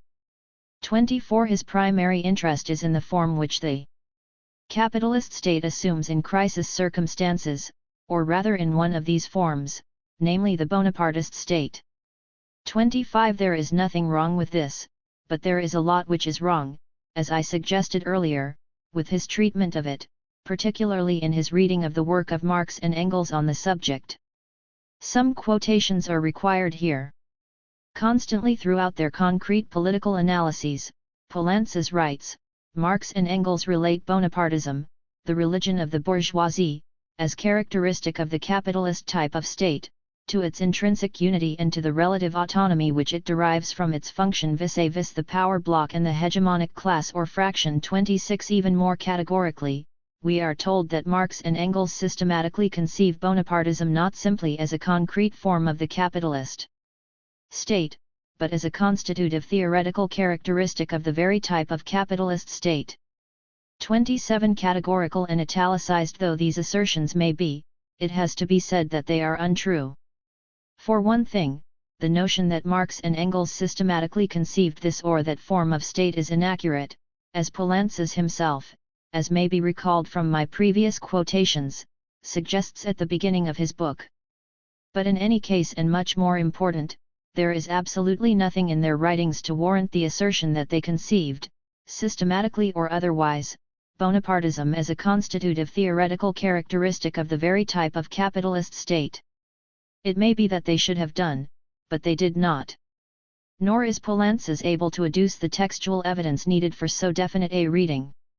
The evidence upon which he does rely is a letter which Engels addressed to Marx on April 13, 1866, commenting on Bismarck's proposals for constitutional reform in Prussia on the basis of universal suffrage. The relevant passage, of which Poulantzas only provides an abbreviated version, goes as follows: it would seem that, after a little resistance, the German citizens will agree, for Bonapartism is after all the real religion of the modern bourgeoisie.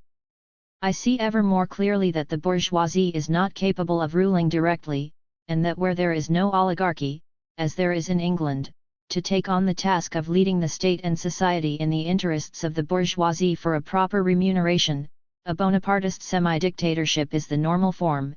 It takes in hand the big material interests of the bourgeoisie even against the bourgeoisie, but leaves it with no part in the process of governing.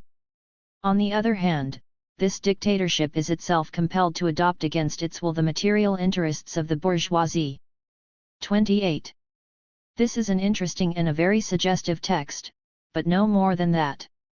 Poulantzas also claims that Engels returns to this point in the famous foreword to the third edition of the 18th Brumaire. But even the most careful study of this text fails to substantiate the claim. On the contrary, it could well be argued that it makes the opposite point, since Engels says there that France demolished feudalism in the Great Revolution and established the unalloyed rule of the bourgeoisie in a classical purity unequalled by any other European land. 29. Thirdly, and finally, as far as texts are concerned, Poulantzas argues that Marx, in his own 1869 preface to the 18th Brumaire, opposes Bonapartism as the political form of the modern class struggle in general to the political forms of formations dominated by modes of production other than the capitalist mode. 30. This is without foundation. There is nothing in the quotation which Poulantzas gives from this preface, or in the rest of the text, which bears the interpretation he gives to it, on any kind of reading. Poulantzas lays great emphasis on Engels's reference to Bonapartism as the religion of the bourgeoisie. Even if one agreed to treat a single passing reference in a letter from Engels to Marx as a main pillar in the construction of a Marxist theory of the state, one would be bound to say that Engels was wrong in describing Bonapartism as the religion of the bourgeoisie, if this is taken to mean that the bourgeoisie has an irrepressible hankering for such a type of regime. As the extreme inflation of executive power and the forcible demobilization of all political forces in civil society, Bonapartism is not the religion of the bourgeoisie at all. It is its last resort in conditions of political instability so great as to present a threat to the maintenance of the existing social order, including of course the system of domination which is the central part of that order. In this instance, care and scruple in textual quotation are not simply matters of scholarship, they also involve large political issues. The insistence that Marx and Engels did believe that Bonapartism was the constitutive theoretical characteristic of the very type of capitalist state is not innocent, it is intended to invoke their authority for the view that there is really no difference, or at least no real difference between such a form of state and the bourgeois democratic form. Thus, Poulantzas writes that in the framework of the capitalist class state, parliamentary legitimacy is no closer to the people than that legitimacy which corresponds to the predominance of the executive. In fact, these are always ideological processes in both cases. 31. But this is to pose the issues in a perilously confusing manner. The issue is not one of legitimacy or closeness to the people, it is whether there is a real difference in the manner of operation between different forms of the capitalist state, and if so, what are the implications of these differences? But suppose we do pose the question in the terms chosen by Poulantzas. Both the Weimar Republic and the Nazi state were capitalist class states. But is it the case that parliamentary legitimacy was no closer to the people than that legitimacy which corresponded to the predominance of the executive? Let us not be melodramatic about this, but after all 50 million people died partly at least in consequence of the fact that German Comintern Marxism, at a crucial moment of time, saw no real difference between the two forms of state.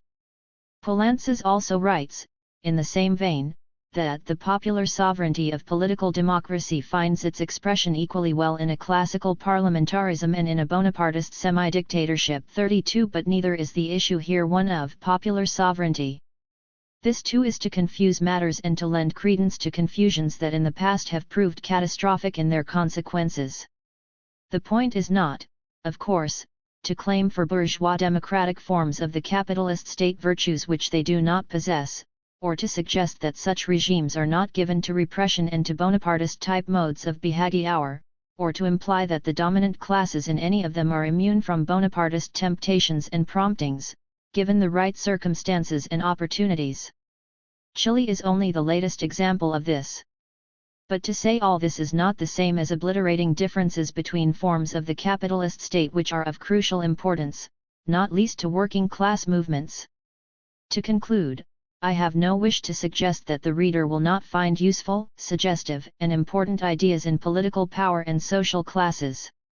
But I am also bound to say, with genuine regret, that it does not seem to me to be very helpful in the development of that Marxist political sociology which Poulantzas quite rightly wants to see advanced. 12. Part of the duties of such a body would include the preparation of model syllabuses on such matters as the conduct of meetings, speaking and writing, oriented to union meetings and the socialist press respectively, workshop organization, the conduct of disputes, and the theory of trade union and political action. In time, out of such work, it may be possible to gather resources to promote a program of correspondence courses and publication. 13 Funds for this work could be raised by individual and group affiliations. 14 A special appeal could be made to trade unions to support this work. Trade councils in particular could help very considerably. Their model rules include provision for the support of educational activities, and the approach outlined in this memorandum should evoke widespread sympathy amongst them. 15 If such a venture is to be embarked upon, sponsors need to be assembled, and initial preparations made in time to launch it before the present debate on labor education has exhausted itself. It is therefore urgent to settle the matter quickly. A draft proposal Ralph MILIBAND. There are no doubt many ways in which sustained socialist education in the labor movement could be organized and furthered, but the following scheme would seem to provide the basis for a realistic start to be made. It is set out here for further consideration and discussion. 1. It is proposed that a number of socialist centers be set up in suitable cities, under the responsibility of local groups involved in one way or another in the labor movement. 2. The first purpose of these centers would be to provide evening courses on a range of subjects, from working class history, and trade unions in capitalist society, to courses on immediate problems of industrial organization, for instance on aspects of labor legislation or questions of negotiation procedure. The kind of courses provided would naturally depend on local demand and on availability of students and lecturers. 3. The centers would work in close collaboration with local organizations, such as trade councils, constituency labor parties, cooperative societies, unions, and other similar organizations. In the beginning, the centers would have to rely on the loan of premises by one or other such organization. Eventually, they might acquire premises of their own, and this might enable them to extend their educational activities. 4. The centers would seek to enroll workers, but would also be open to students, white-collar workers and anyone else wishing to take courses. Lecturers would be drawn, depending on local conditions, from trade union organizations, the local university or college, or any. 71. 72. Other suitable source. Recruitment of members would be through local organizations, and by way of advertisement in the local press. 5. While the centers would be autonomous in every aspect of their work, it would probably be useful to set up a loose central body for coordinating purposes. Such a central body could undertake the publication and dissemination of particularly popular courses, bibliographical material, and any other information likely to benefit the local centers. It might also arrange occasional lecture tours, for instance, of lecturers from abroad. 6. The initial cost of running the centers would be quite small. Centers would have to decide whether to charge a fee. In any case, it may be assumed that costs would be covered by financial help from local organizations. 7. While the setting up of a London centre raises some special problems, the aim should be to have one as soon as possible. At the same time, the organization of provincial centres need not wait on London. Those interested in the above proposals, which have been drawn up as a basis for further discussion, should write to Ken Coates at 19 Greenfield Street, Dunkirk, Nottingham. Women's Education, Juliet Mitchell. The Tripartite System of Secondary Education, inaugurated in 1944, has been partially eroded throughout the 50s and early 60s. Parity of esteem notoriously proved a synonym for some are more equal than others.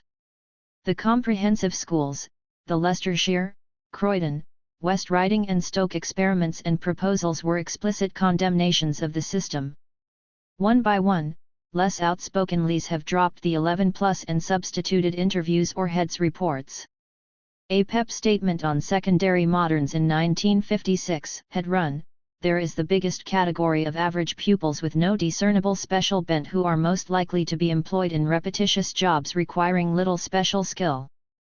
The work of Jackson, Marsden, Floud, Halsey, Bernstein, and others brought into the open the assumption behind the system in comments like this. The average pupils of the secondary modern are most frequently working-class children.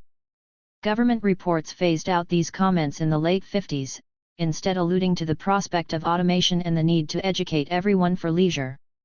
But leisure is largely conceived as a classless limbo, a comfortable basking in private, domestic security.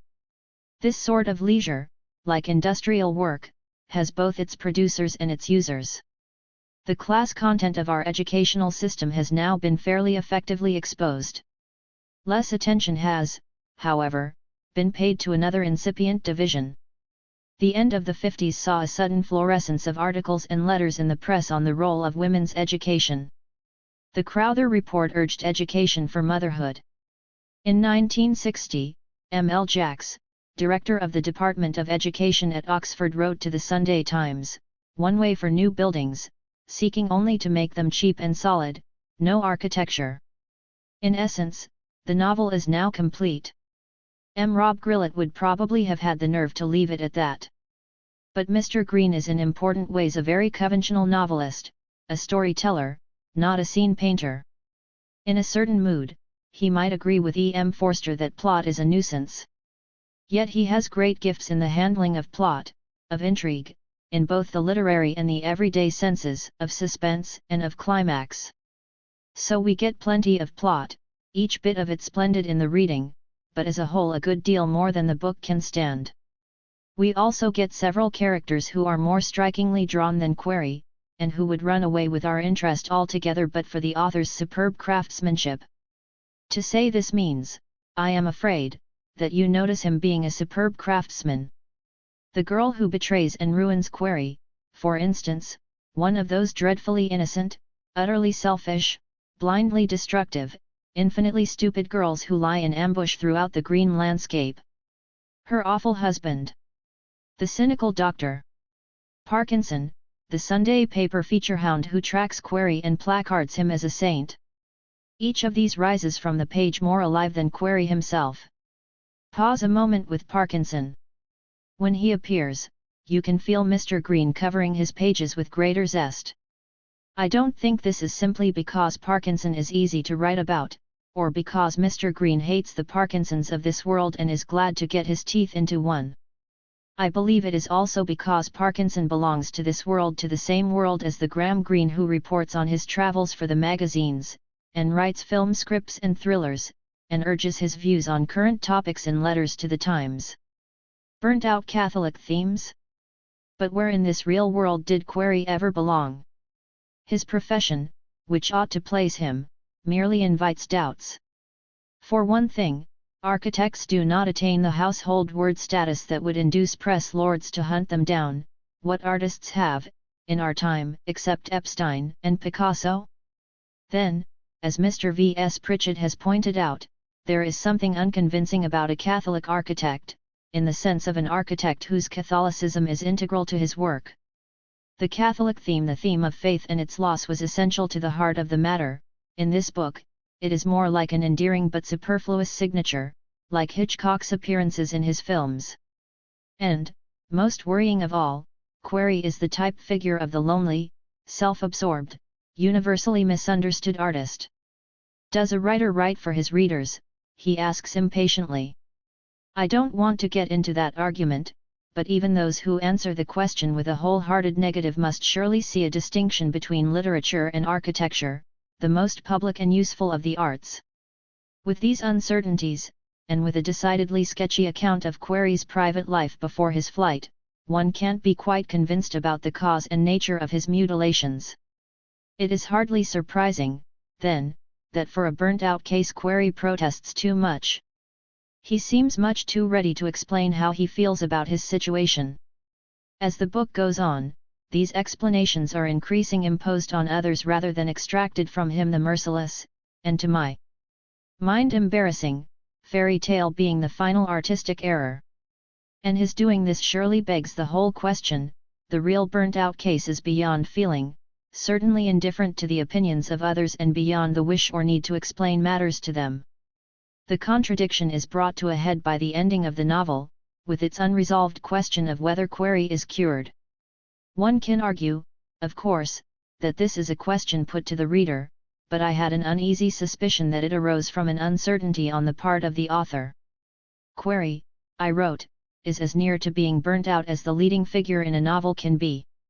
It can now be seen that this is not very near, if the novel is to keep its accustomed content of narrative and psychological interest.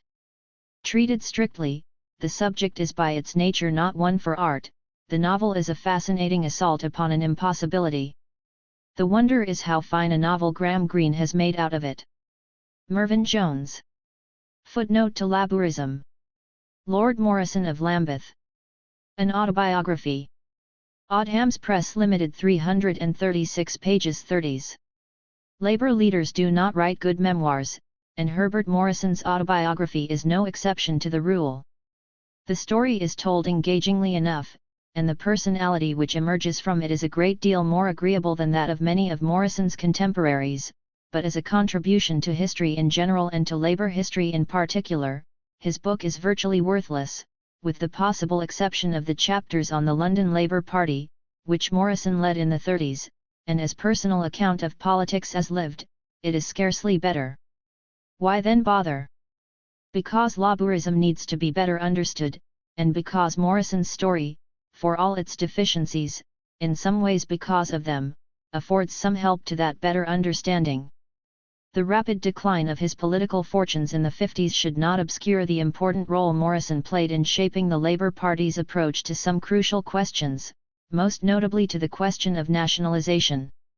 As Minister of Transport in the second MacDonald government, one would not guess from this book that its author was a great devotee of MacDonald until the formation of the national government in August 1931. Morrison had much to do with the creation of the London Passenger Transport Board, and was also the leading advocate in the Labour Party of managerial public ownership, to be run on the sole criterion of business efficiency, and with no nonsense about experiments with any form of industrial democracy.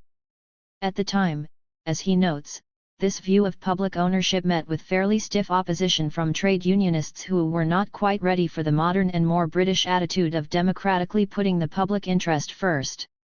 Indeed, at the 1932 Labour Party conference Morrison's view of the public interest was actually rejected. By 1945, however, it was that view which had come to prevail and which determined the character of the nationalisation measures of the following years. Unlike many of his critics on the left, Morrison knew what he wanted. Unfortunately, what he wanted, and what we got, was a kind of nationalisation more acceptable to conservatives than to socialists. 65. In 1948, it was Morrison who, as Deputy Prime Minister, was the most articulate advocate of consolidation. "You must expect the new programme," he told the delegates to the Labour Party conference of that year, "to be of a somewhat different character and a somewhat different tempo from the last." So it was, and neither has the Labour Party ever recovered from it. It was also Morrison who, at Attlee's request, drew up a compromise plan for the steel industry whose adoption, which was prevented by the opposition in the cabinet of Bevan and two other ministers, would have meant, in effect, the abandonment of steel nationalisation.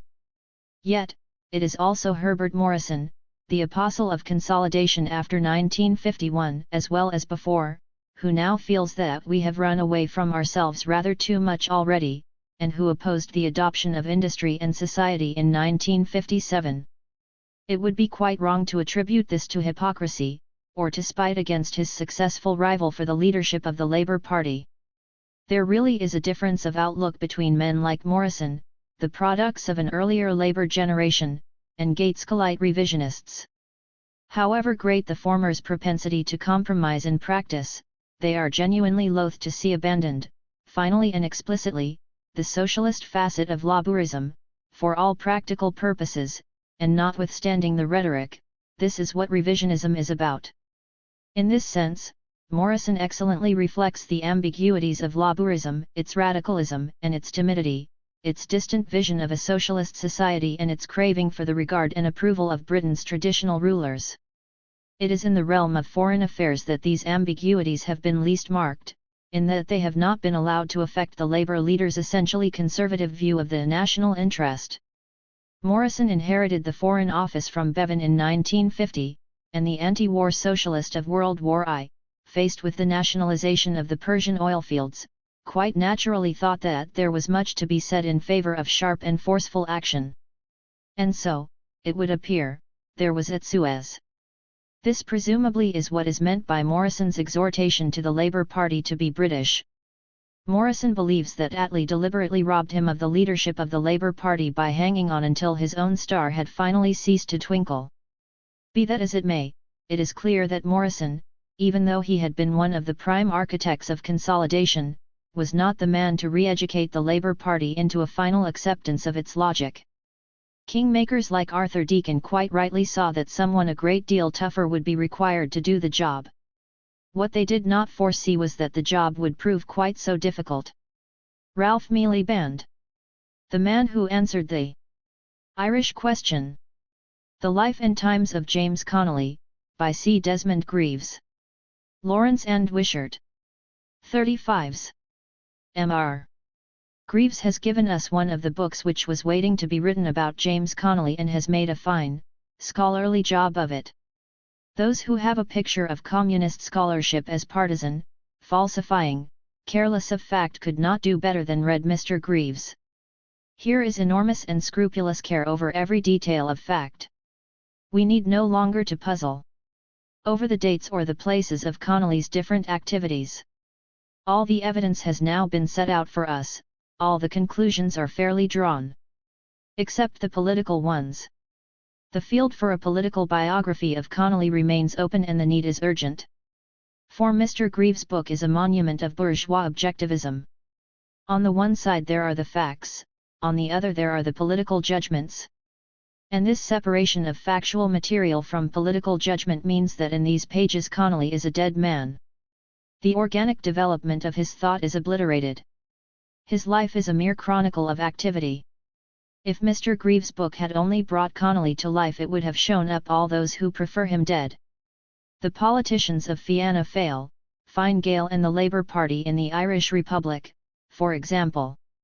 They would like to forget what they dare not teach their own school children, that the greatest founder of the Republic was a Marxist. But the majority of present-day Marxists are not that fond of Connolly either. For he was a syndicalist and a Democrat. There has never been a revolutionary further away from elitism. To try to judge Connolly by the standards of Leninism, as Mr. Greaves does, is to miss the point, both by being unhistorical, and thus wronging Lenin as well as Connolly, and also by not seeing that Connolly's teaching provides some of the material for a critique of Leninism. Who was Connolly? Who was Connolly anyway? The English readers of NLR will be crying by now, and although I hate to have to tell them, the circulation of NLR in Dublin and Donegal is probably not high enough to justify leaving this bit out. Connolly, like many other Irish nationalists, such as Parnell and Patrick Pearse, had strong non-Irish connections. He was born in Edinburgh in 1868. It was around 1890 that he learned his socialism from the small group of SSF, Scottish Socialist Federation, and ILP members in Edinburgh. Invited to Dublin as a socialist organiser, he set himself the task of giving a socialist content to the Irish national movement. If you remove the English army tomorrow and hoist the green flag over Dublin Castle, unless you set about the organisation of the Socialist Republic, your efforts would be in vain. England would still rule you. She would rule you through her capitalists, through her landlords, through her financiers, When Connolly went to the United States, he joined Daniel de Leon's Socialist Party and was a founder of the International Workers of the World, the One Big Union of the Songs. The arguments with de Leon and others led him to formulate slowly a Marxism with which he later analyzed Irish history and politics. Connolly, like Marx himself, has no conception of the vanguard party. He would have agreed with Marx in seeing the essential political movement being that of the class as a whole and the party as merely an expression of the class. The transition is from the trade union movement concerned with purely isolated economic issues to the trade union movement concerned with the political issue of class power. This transition did not take place for Connolly merely in thought. What he thought as a syndicalist in the USA he did as a socialist trade union organizer in Ireland. The political action of the Easter Rising in 1916 would not have occurred without the Citizen Army. And the Citizen Army was in part members of the Irish Transport Workers' Union with guns in their hands. They learned to take up arms as a result of their experience with the police in the Great Lockout of Ralph Miliband. In the preface to Les Luttes de Classes en URSS 1917-1923, Charles Bettelheim notes that he has been studying the USSR for some 40 years, and that until some time after the 20th Party Congress of 1956, he saw no reason, as he puts it, why the USSR should not pursue what he had always believed to be its progress towards socialism and communism, notwithstanding the difficulties and contradictions on the way. Indeed, he thought that the 20th Party Congress itself showed that the CPSU had the capacity to engage in the self-criticism which the rectification of mistakes required. He has since then changed his mind, but it is worth stressing how thorough the change has been. For he now believes that the USSR is a capitalist country of a particular kind, though not all that particular, e.g. it is the laws of capitalist accumulation, therefore of profit, which determine the use of the means of production too, and that this state capitalist country is ruled by a state bourgeoisie whose purpose is domination at home and imperialism abroad. He does not, however, suggest that this is the result of some dramatic counter-revolutionary change which has occurred in the last Bettelheim and Soviet experience 20-odd years, but rather that it marks the extreme accentuation of certain tendencies which were already present at the very inception of the Russian Revolution. He therefore intends to provide us with a series of volumes, of which this is the first, which will chronicle and explain this historical process. Of course, the view that developments in the USSR following the first years of the revolution were the logical or inevitable result of early tendencies is not at all new. In one form or another, it has been the underlying theme of much if not most writing on the subject, particularly from sources hostile to the Bolsheviks and for whom Stalinism, with all its horrors, was the inevitable outcome of Leninism, or even of Marxism. Bettelheim for his part writes from the opposite end of the spectrum, from what may be described as a Chinese or Maoist perspective. The categories which he uses are also and specifically those which the Chinese communist leaders use to depict the Soviet Union today. Bettelheim makes it quite clear that his present views on the USSR and its evolution over time were largely formed under the influence of Chinese experience, or what he reads that experience to be. His enterprise is in effect the most ambitious and comprehensive Western attempt to apply Maoist categories to an elucidation of Soviet history in the present volume to an elucidation of the first years of Soviet experience. This indeed is the main interest of the book, since it contributes nothing new to the actual history of these years, and is in fact extremely perfunctory about that history. It is as an essay in one kind of socialist theory and interpretation that the book must be judged, and I might as well say at the outset that, as such, it strikes me as a very bad piece of work. But this too is not without its interest. For Bettelheim is a respected socialist writer, and the fact that his book has so many crippling weaknesses may tell us something about the categories he uses, which have come to enjoy fairly wide currency. Moreover, the issues involved are of considerable contemporary importance, and their discussion by Bettelheim therefore needs careful attention. Economism. Bettelheim starts from the now familiar proposition that the cardinal error of the working class movement, from the days of the Second International right through the history of the Third, and pervading the whole Soviet experience, was economism. The term has come to be used in an exceedingly loose and arbitrary way, but it is interpreted by Bettelheim to mean three different things. Firstly, the belief that public ownership of the means of production is synonymous with, or at least necessarily followed by, the socialist transformation of the relations of production. Secondly, there is the related belief in the primacy of the development of the productive forces, in other words the assumption that socialist relations of production depend on, or must be preceded by, the achievement of a certain level of development of the productive forces. The third error of economism, in this version of it, is the belief that, with the abolition of private ownership and the disappearance of capitalists, the power apparatuses, and notably the state, altogether change their character and come to reflect or even incarnate the dictatorship of the proletariat. In asserting that these are grave deformations of Marxism, Bettelheim is obviously right. In fact, the point may be taken more generally. Taken literally, economism is a form of historical and sociological reductionism which dooms to failure any explanation or project which rests upon it. Nevertheless, two qualifications need to be entered in regard to Bettelheim's presentation of the issue. For one thing, it is very doubtful if the economistic deformation of Marxism was ever quite as crude and extreme as he makes out, even where it came to be most prevalent, namely in the stance adopted, largely for manipulative purposes, by the Third International under Stalinist direction or compulsion. Economism should not be turned into a catch-all explanation for phenomena which require deeper probing than the denunciation of it allows. In regard to the working class movement before Stalinism, the economistic deformation, though real, can easily be exaggerated. The second and more important point is that the denunciation of economism, in the Bettelheim version of it, can easily turn into a very serious underestimation of the weight of economic factors, which are, of course, never purely economic, whatever that could mean. One obvious result of this underestimation is the obverse of economism, which has sometimes been called voluntarism. In the present context, this underestimation proceeds from an over-optimistic reading of Chinese experience.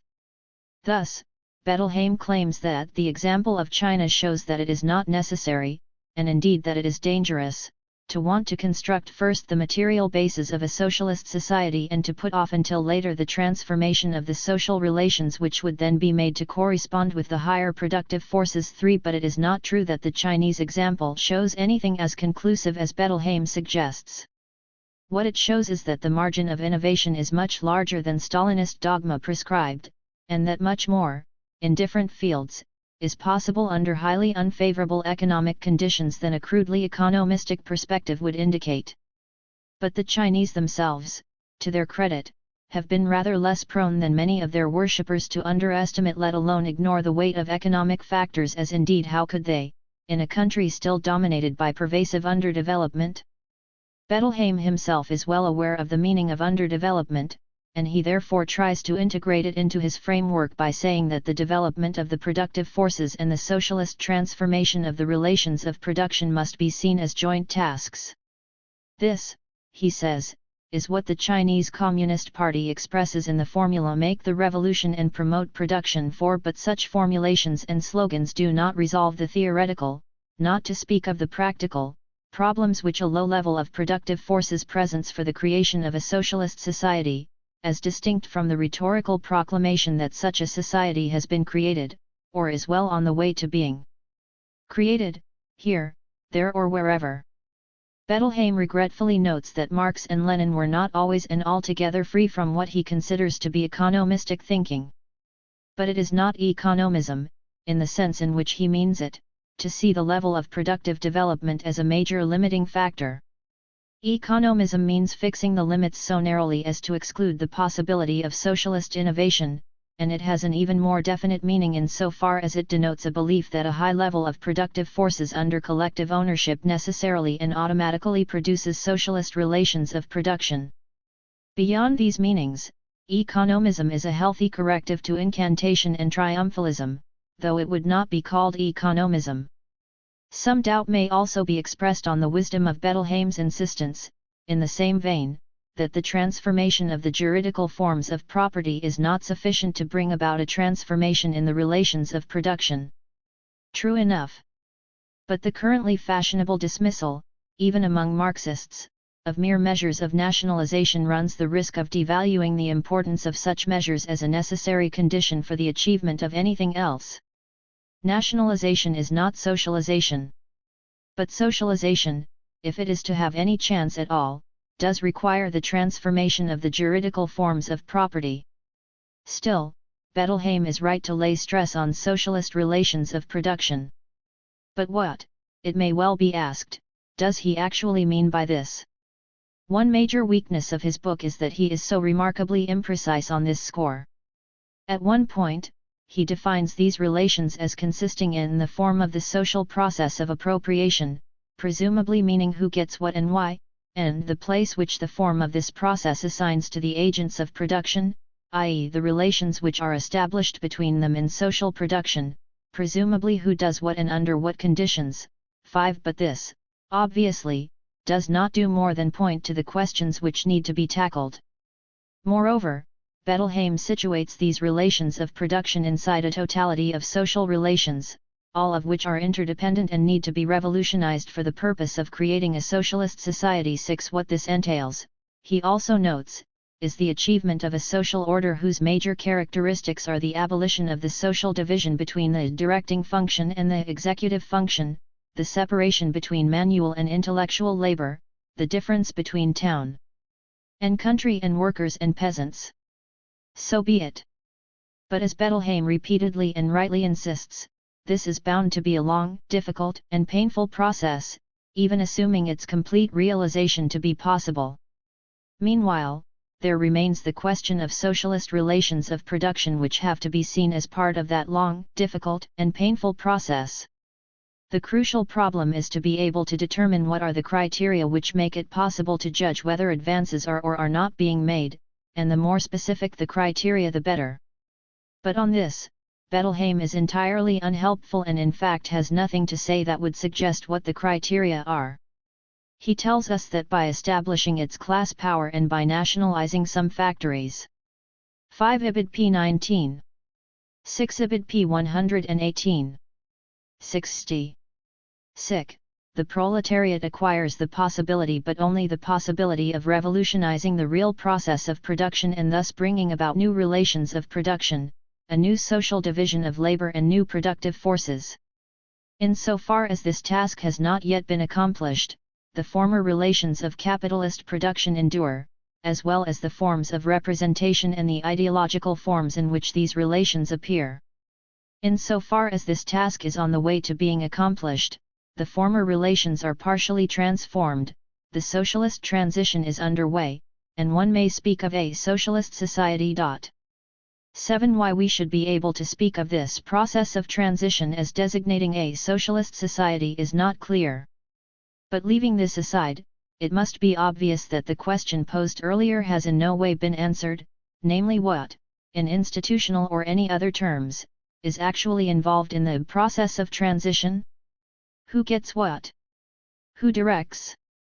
Under what conditions?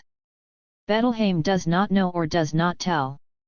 What he does say is that this process of transition involves a new class struggle, whose discussion in the book does not answer any of the questions raised by socialist relations of production, but which raises a set of different questions. The state bourgeoisie. Very early on in his book, Bettelheim notes that the existence of the dictatorship of the proletariat and of state or collective forms of property is not sufficient for the abolition of capitalist relations of production and the disappearance of the antagonistic classes, the proletariat and the bourgeoisie. The latter may undergo changed forms of existence and assume, notably, the form of a state bourgeoisie. 8. Despite the fact that this concept of state bourgeoisie is clearly of key importance for his analysis, he does not discuss it in any detail, and specifically states that he cannot develop it in this book. Why is not made clear. 9. But he does say that the concept designates the agents of social reproduction other than the direct producers who, by virtue of the system of existing social relations and the dominant social practices, have the effective disposal of the means of production and of the products which formerly belonged to the state.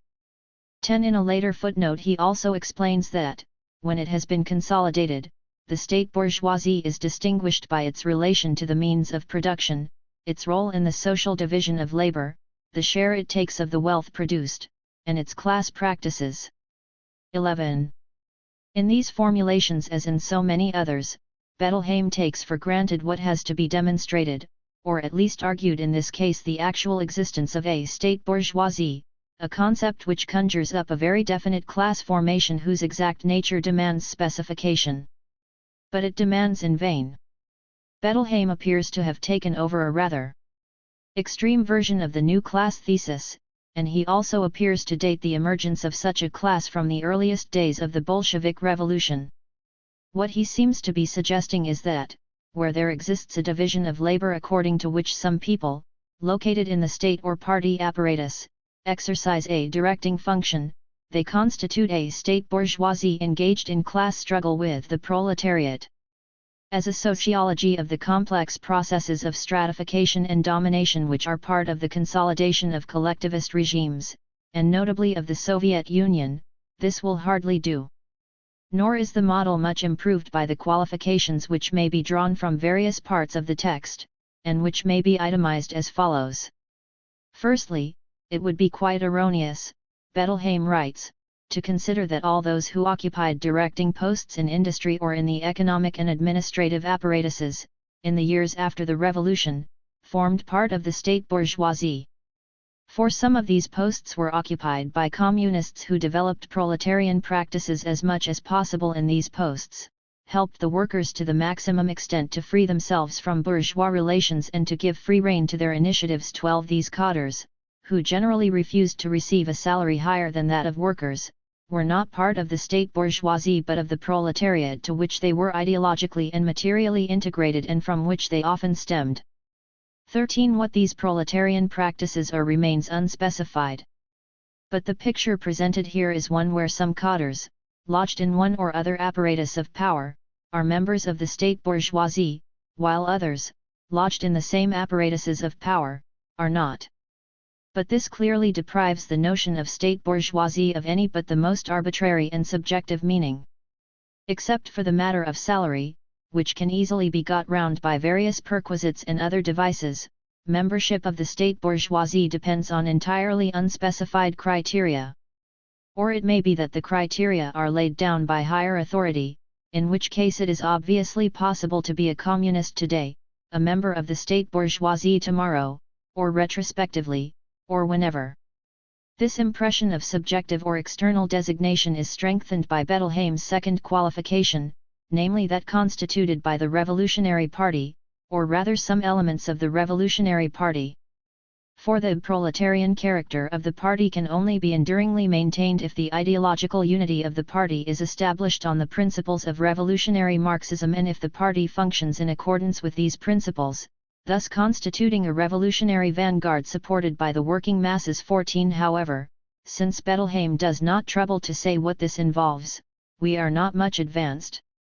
But what he does tell us is that the definition of a revolutionary proletarian line cannot depend on a simple majority vote either in a popular or workers' assembly or in a party congress or in a meeting of its central committee. Experience shows that in the face of a profoundly new situation, it is in general only a minority which finds the right way, even in an experienced proletarian party. 15. Given this, it is no great wonder that Bettelheim has a rather elastic notion of the dictatorship of the proletariat, and that he has no great difficulty in identifying it, in the years following the Bolshevik Revolution, with the dictatorship of the party, notwithstanding the latter's growing isolation, its autonomization, of which more in a moment, and the emergence of a state bourgeoisie. Once the right way is located in a minority, all else becomes easy, provided of course that one belongs to it, or approves of it. But it is not really on a minority as such that Bettelheim relies as a means of countering the formation and consolidation of that state bourgeoisie. It is rather, and this is the third qualification to his model on the great leader. Though it is not so explicitly stated, this is what is involved in the manner of Bettelheim's apotheosis of Lenin after 1917, when Lenin is described as the all but omniscient guide, equipped with a self-correcting mechanism for the rare occasions on which he made what might be called mistakes. Most if not all the real mistakes were made, need one add, by other people, and because of a wrong application of Lenin's right policies and views. 16. In this perspective, Lenin is quite consciously cast as an exact prototype of Chairman Mao, in terms which are copied from the descriptions often applied to the latter's leadership.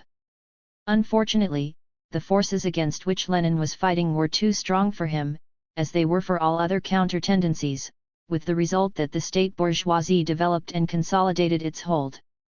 Before we pursue this further, it is worth noting that there is one other counterforce which Bettelheim mentions, namely the workers' resistance, which constitutes one of the obstacles that limit the possibilities of consolidation of the state bourgeoisie. But this is an elementary form of class struggle, which cannot really affect the issue. 17. It is very remarkable and very revealing that, for all his constant references to proletarian practices and the like, Bettelheim is seized by extreme circumspection and suspicion when he comes upon this kind of class struggle. Nor has he anything to say on the way in which democratic practices may be institutionalized, which is absolutely crucial. His whole cast of thought leads him to rely rather on communists in the power apparatuses, on a minority which knows the right way, and on an inspired leader who can swim against the current. From Leninism to Stalinism. Like every other writer on the Russian Revolution, of whatever disposition, Bettelheim notes the shrinking basis of Bolshevik support once the first flush of revolutionary euphoria was over. But it has to be said that his presentation of that phenomenon not only fails to add anything to our knowledge of it, in a number of important respects it tends to subtract from our understanding of its meaning. 3 features of his presentation may be singled out here as being particularly important. To begin with, the apotheosis of Lenin is so pronounced as to cast into deep shadow all other Bolshevik leaders during the period under discussion. The point is not that this is unfair or bad history, though it is both. Much more important is that it devalues very greatly the significance of the debates that went on in those years, and the fact that intense and genuine debates, with opposing sides actually being heard, occurred at a time of extreme revolutionary crisis and over matters of crucial importance. Much if not most of the meaning of this tremendous fact is lost in Bettelheim's account, and with it a proper appreciation of the character and temper of Bolshevik party life between 1917 and 1921, and even for a little while beyond 1921. Yet it is essential, for a proper appreciation of later periods, to remember the debates of those years, and also that the sharp tightening up of 1921 was viewed as a temporary measure, required by conditions of great crisis, and not acclaimed as a great triumph of party unity. It is not very surprising that the significance of these debates should be lost in Bettelheim's account, and that he should accord very little interest to the different tendencies in the party. After all, if Lenin was always right, then everybody else who opposed Lenin, or who failed to give him instant and wholehearted support, must have been always wrong. Any such opponent must have been guilty of a rightist deviation, or of a leftist one, or of a rightist-leftist one, and or represented petty bourgeois elements, or anarcho-syndicalist ones, or economistic tendencies, or whatever. In any case, cannot have been of serious account. In Bettelheim's index, Trotsky has half a dozen references and Bukharin a few more, and practically no other revolutionary figure save Stalin qualifies for inclusion at all. In fact, no figure other than Lenin makes more than a fleeting appearance in the story, and when one does, it is only as a member of the supporting, or opposing, cast in a drama in which Lenin is the only distinct individual. It is in no way to detract from Lenin's preeminence to say that this is an absurd and misleading way to write the history of those years. 18. Secondly, and related to this way of writing, there is Bettelheim's characterization of the phenomenon of autonomization of Bolshevik power in the years immediately following the revolution. He refers to the dreadful ravages of those years, to the famine, disease, destruction, civil war, invasion, which resulted in the death of 7.5 million people from epidemics, hunger, and cold, and of another 4 million in war. These circumstances were all but certain to produce a drastic shrinkage of support for the Bolsheviks, now that they were in power, a strong centralization of such power as they commanded, and a related disappearance or destruction of the organs of popular initiative, notably the Soviets, which had sprung into being in 1917. Nor is it surprising that this situation should also have produced a vast inflation of bureaucracy, both in terms of numbers and of power. This whole process is by now well documented. But Bettelheim has a particular view of it. For him, there was already at this time a state bourgeoisie in the process of formation. At the end of his book, he notes that most Bolsheviks used the notions of bureaucracy and 64. Bureaucratic deformation as a substitute for what he calls a class analysis, and thereby helped to mask the bourgeois political and ideological relations of which the bureaucratic phenomena were only the manifestation. There are 2 points here. The first, which is valid, is that bureaucracy and bureaucratic deformation have been overused in the analysis of the Soviet experience, and have served as a convenient escape from a serious sociology of that experience. The second point, however, does not follow. For Bettelheim is asking us to adopt the notions of state bourgeoisie and class struggle instead of bureaucracy and bureaucratic deformation, without advancing a shred of justification for it. It may be that we should adopt that model, but there is nothing in the work which justifies doing so, least of all in relation to the early years of the revolution. This brings me to the third and in some ways the most important point of all. By locating a state bourgeoisie in the process of formation in the earliest period of the revolution, Bettelheim suggests a link of a direct kind between that early history and the later one, a steady development, an unbroken line, stretching from 1917 onwards and encompassing both Leninism and Stalinism as part of a single, evolving process. But this is a perniciously misleading perspective. For there is a world of difference between the Leninist years and the Stalinist ones, and there are few things more important in socialist historiography than to mark very clearly the break between Leninism and Stalinism, not because it happens to be politically convenient but because it happens to be historically true. Bettelheim's account does precisely the opposite, for reasons which are made clear in the introduction to his book, and which concern his view of Stalin's role. In this introduction, Bettelheim tells us that Stalin persevered with inflexible rigor in the application of measures called for by perspectives which were not only his but those of the quasi-totality of the party, including most of its members who opposed this or that concrete measure 19. So much for the various and conflicting elements of the anti-Stalin opposition. With the exception of this or that concrete measure, they really agreed with him. Moreover, the quasi-totality of the party agreed with him because he was in fact applying the Leninist thesis of socialism in one country and thus renewing the self-confidence of the party and the workers. 20. This sort of language is very familiar indeed. It once served to lull the political and moral sensibilities of successive generations of socialists. Bettelheim provides other and equally telling examples of its use. Thus, Stalin, by taking up the Leninist positions he did, contributed to setting in motion a process of transformation of gigantic scope, which was to create the necessary condition for the defense of the USSR and the aggravation of the divisions of the imperialist camp, which enabled the Soviet Union to make a decisive contribution to the defeat of Hitlerism, and so forth. 21. There is nothing whatever here to suggest that Bettelheim has considered the possibility that Stalin might have been a major contributory factor to the disasters which befell the Soviet Union, and the world socialist movement, and indeed the rest of the world, in the years of his absolute power. No doubt, serious mistakes were made.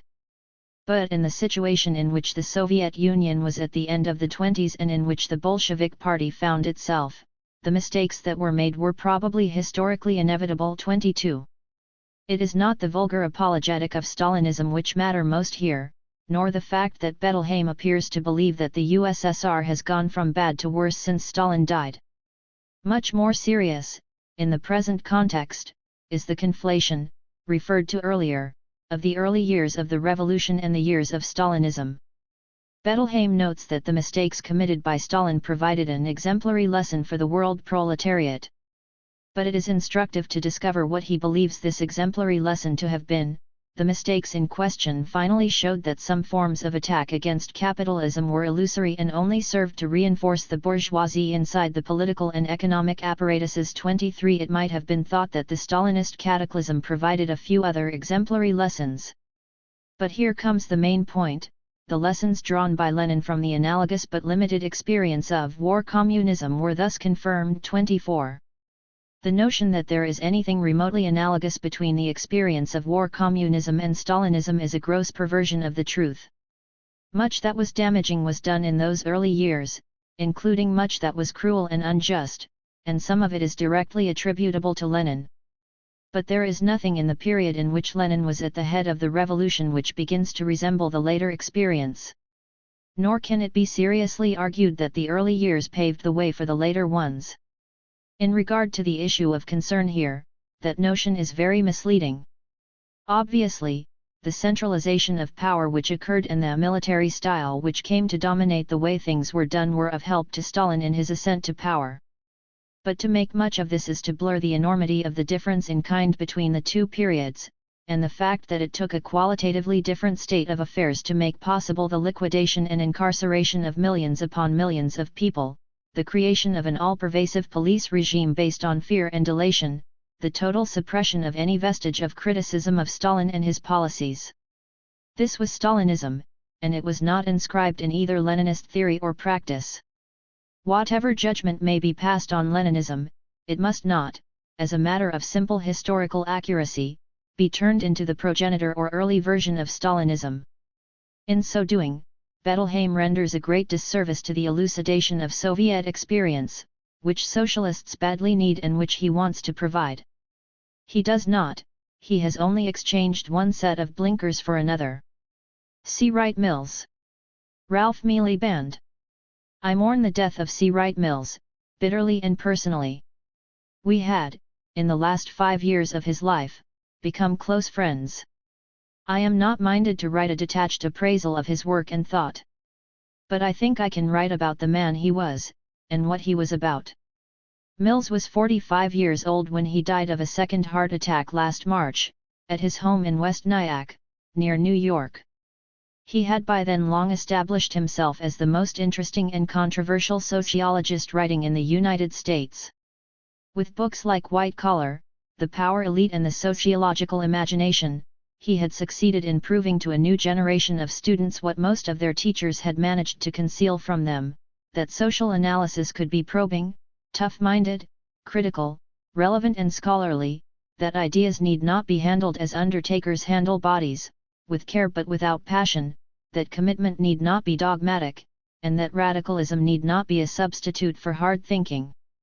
With what he called pamphlets, like The Causes of World War III and Listen, Yankee, he had wanted, and managed, to reach a wider public, in the hope of doing what one man could against the brainwashing and intimidation to which his fellow Americans were, and are, exposed from all sides, day in day out. Mills was as American as could be. He was born in Texas, and liked to recall that his grandfather, in the old days of one man one gun, had died, shot in the back.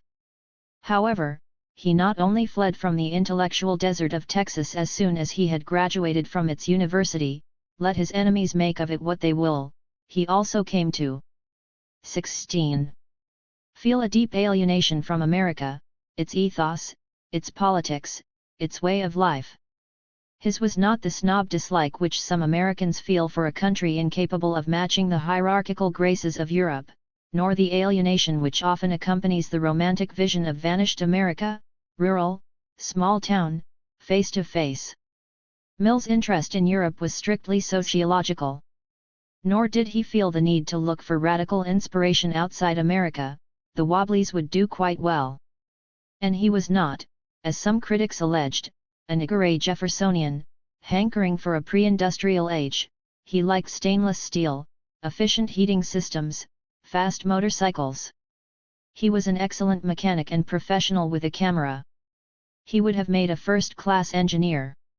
What he loathed about America was not its industrial strength, but the mess which a profit-oriented society had made, and cannot but make of its human and material powers, not America's cars, but their built-in shoddiness, not television but its commercialized misuse. Caveat emptor did not strike him as the last world in social wisdom. Enters the power elite. It is easy but dishonest to attribute the corruption of a society to its people. Rousseau was right, the people are never corrupt. But they are often corrupted, by those whom it pays to corrupt, by those who have the power to do it. In White Collar, which he thought his best book, he had analyzed the various kinds of corruption which had affected the middle layers of American society. In The Power Elite, he went on to locate the corruptors-in-chief, the men of the higher immorality, and found them in three interlocking groups: the corporate rich and the warlords, those whom an unexpected disciple, Eisenhower by name, has called the industrial military complex, and the political directorate. The Power Elite is a rich and intricate book, written, like all that Mills wrote, in a compelling style, intense, muscular, alive. It is one of the very few books to glitter among the gray mass of what, in the United States, passed for social analysis in the frightened 50s. There is room for debate about much of its detail. But I don't think there is much room for serious debate about the book's general thesis, namely, that in America, some men have enormous power denied to everyone else, that these men are, increasingly, a self-perpetuating elite, that their power is, increasingly, unchecked and irresponsible, and that their decision-making, based on an increasingly military definition of reality and on crackpot realism, is oriented to nefarious ends. Mills was an angry man, with the disciplined, directed anger of the humanist in an irrational society. For what is humanism if not anger at unreason?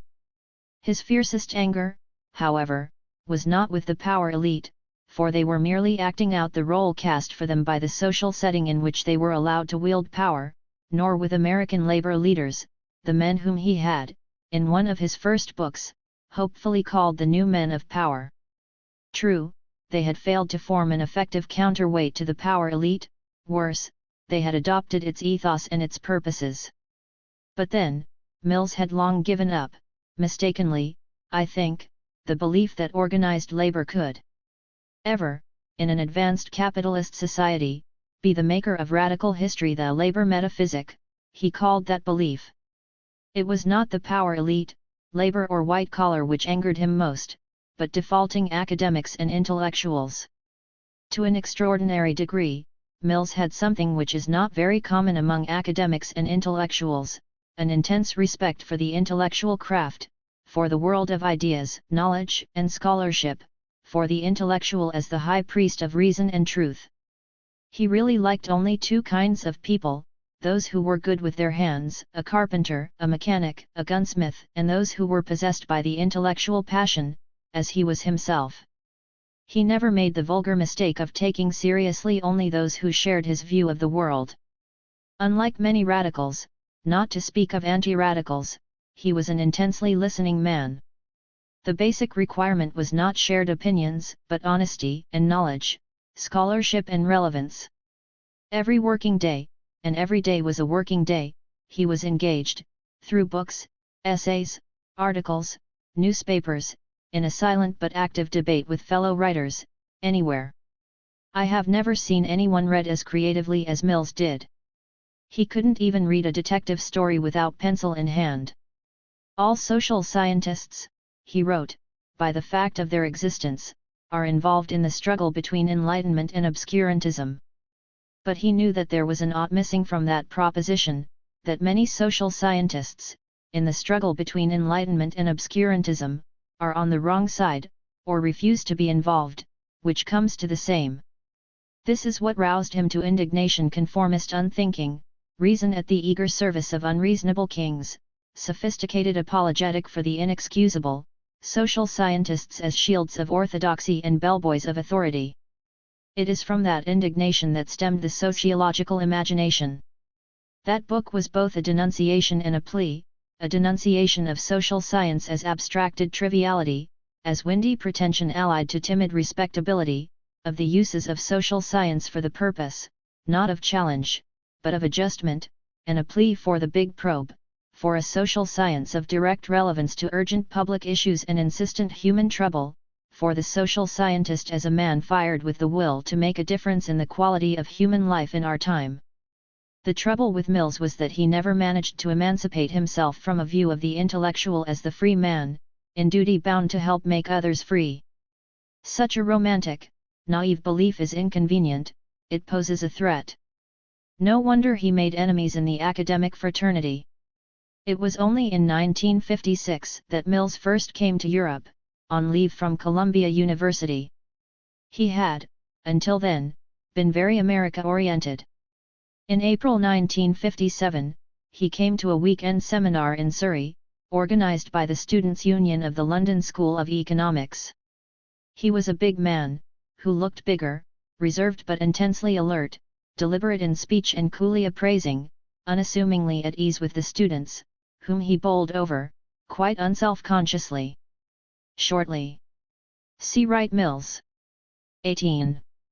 After, in July, he and I went to Poland, where Adam Schaff, as the philosopher of official Poland, and Leszek Kolakowski, as the most acute of the young Polish revisionists, showed us two parts of an equation, to which neither had the complete answer, nor could have. Until then, Mills had generally shared the outlook of that particular stream of American radicalism which views the Soviet regime as inherently evil, and present-day communism as the frozen caricature of a uniquely penetrating body of thought. For the record, I might as well add here that the label Texas Trotskyite which some people stupidly tried to pin on him was doubly inaccurate. He was born in Texas but he was not a Texan, nor did he ever identify himself with any of the 57 varieties of American Trotskyism. He simply thought Trotsky one of the most remarkable minds of the Marxist tradition who but a fool or an ignoramus does not. His visit to Poland, two subsequent visits to Russia, in 1960 and 1961, and much talk and debate with intellectuals in the Communist bloc, left him intensely interested and pondering, ambiguous, as he put it, about much of Soviet society, better aware of its problems, its evils, and its promise. Unlike the dogmatic anti-communists of the American left, whom he now saw as members of the old futilitarians of the dead left, Mills did not react to the Soviet bloc as if he had a vested intellectual and political interest in the perpetuation of all that was evil in it.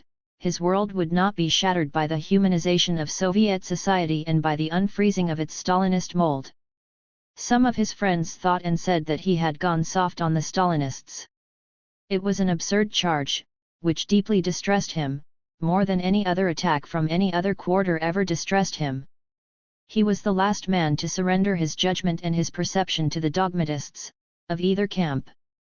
He was still working on communism and the Soviet bloc when he died. His last book, The Marxists, published shortly after his death, is the last testimony to the rare honesty he brought to that effort. One of his unfinished manuscripts was a letter to a Russian intellectual, a book in which he hoped to enter into a thorough examination of the problems, common and dissimilar, which intellectuals of East and West confront, or ought to confront. Some men are pamphleteers by vocation. Mills was not.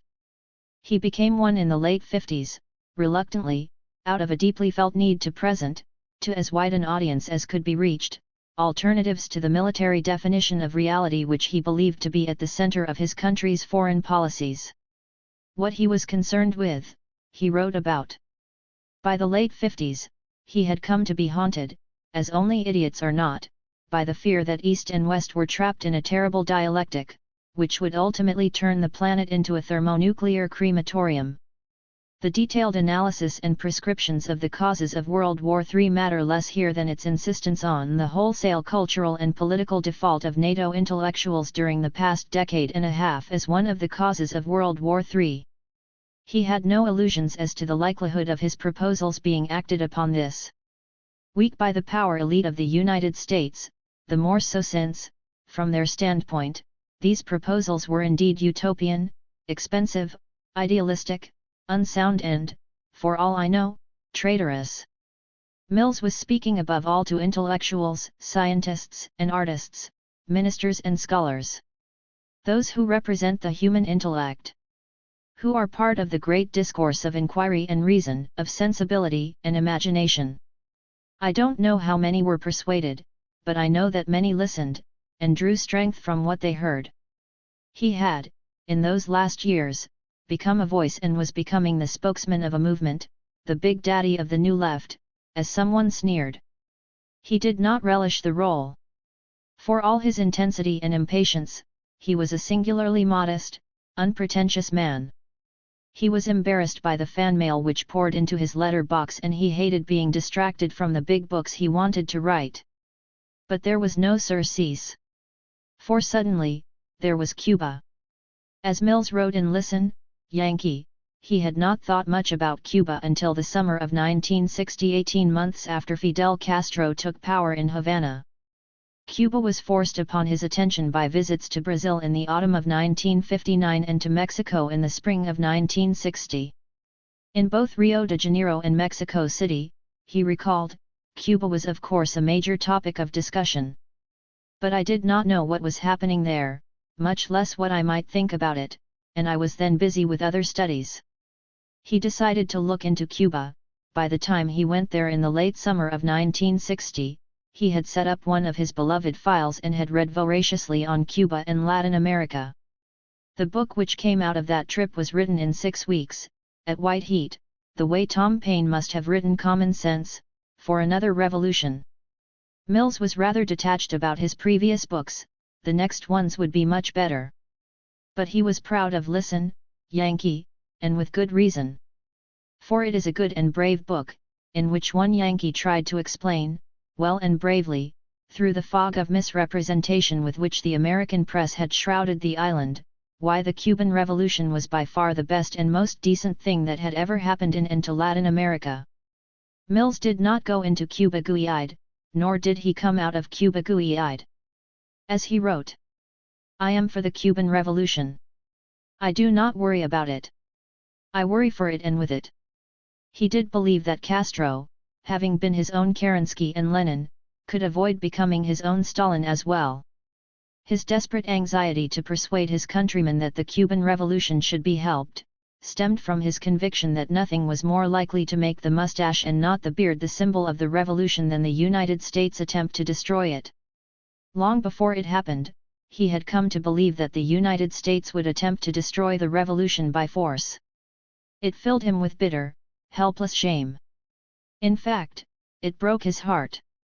It was in December, 1960, that he suffered his first major heart attack. It was altogether fitting that, when Mills died 15 months later, Fidel Castro should have sent a wreath to the funeral. For Mills was a casualty of the Cuban Revolution, and of the C. Wright Mills. 20. Revolution of our times. C. Wright Mills cannot be neatly labeled and catalogued. He never belonged to any party or faction, he did not think of himself as a Marxist, he had the most profound contempt for orthodox social democrats and for closed minds in the communist world. He detested smug liberals and the kind of radical whose response to urgent and uncomfortable choices is hand-wringing. He was a man on his own, with both the strength and also the weakness which go with that solitude. He was on the left, but not of the left, a deliberately lone guerrilla, not a regular soldier. He was highly organized, but unwilling to be organized, with self-discipline the only discipline he could tolerate. He had friends rather than comrades. Despite all this, perhaps because of it, he occupied a unique position in American radicalism. He was desperately needed by socialists everywhere, and his death leaves a gaping void. In a trapped and inhumane world, he taught what it means to be a free and humane intellect. Get on with it, he used to say. Work. So, in his spirit, let us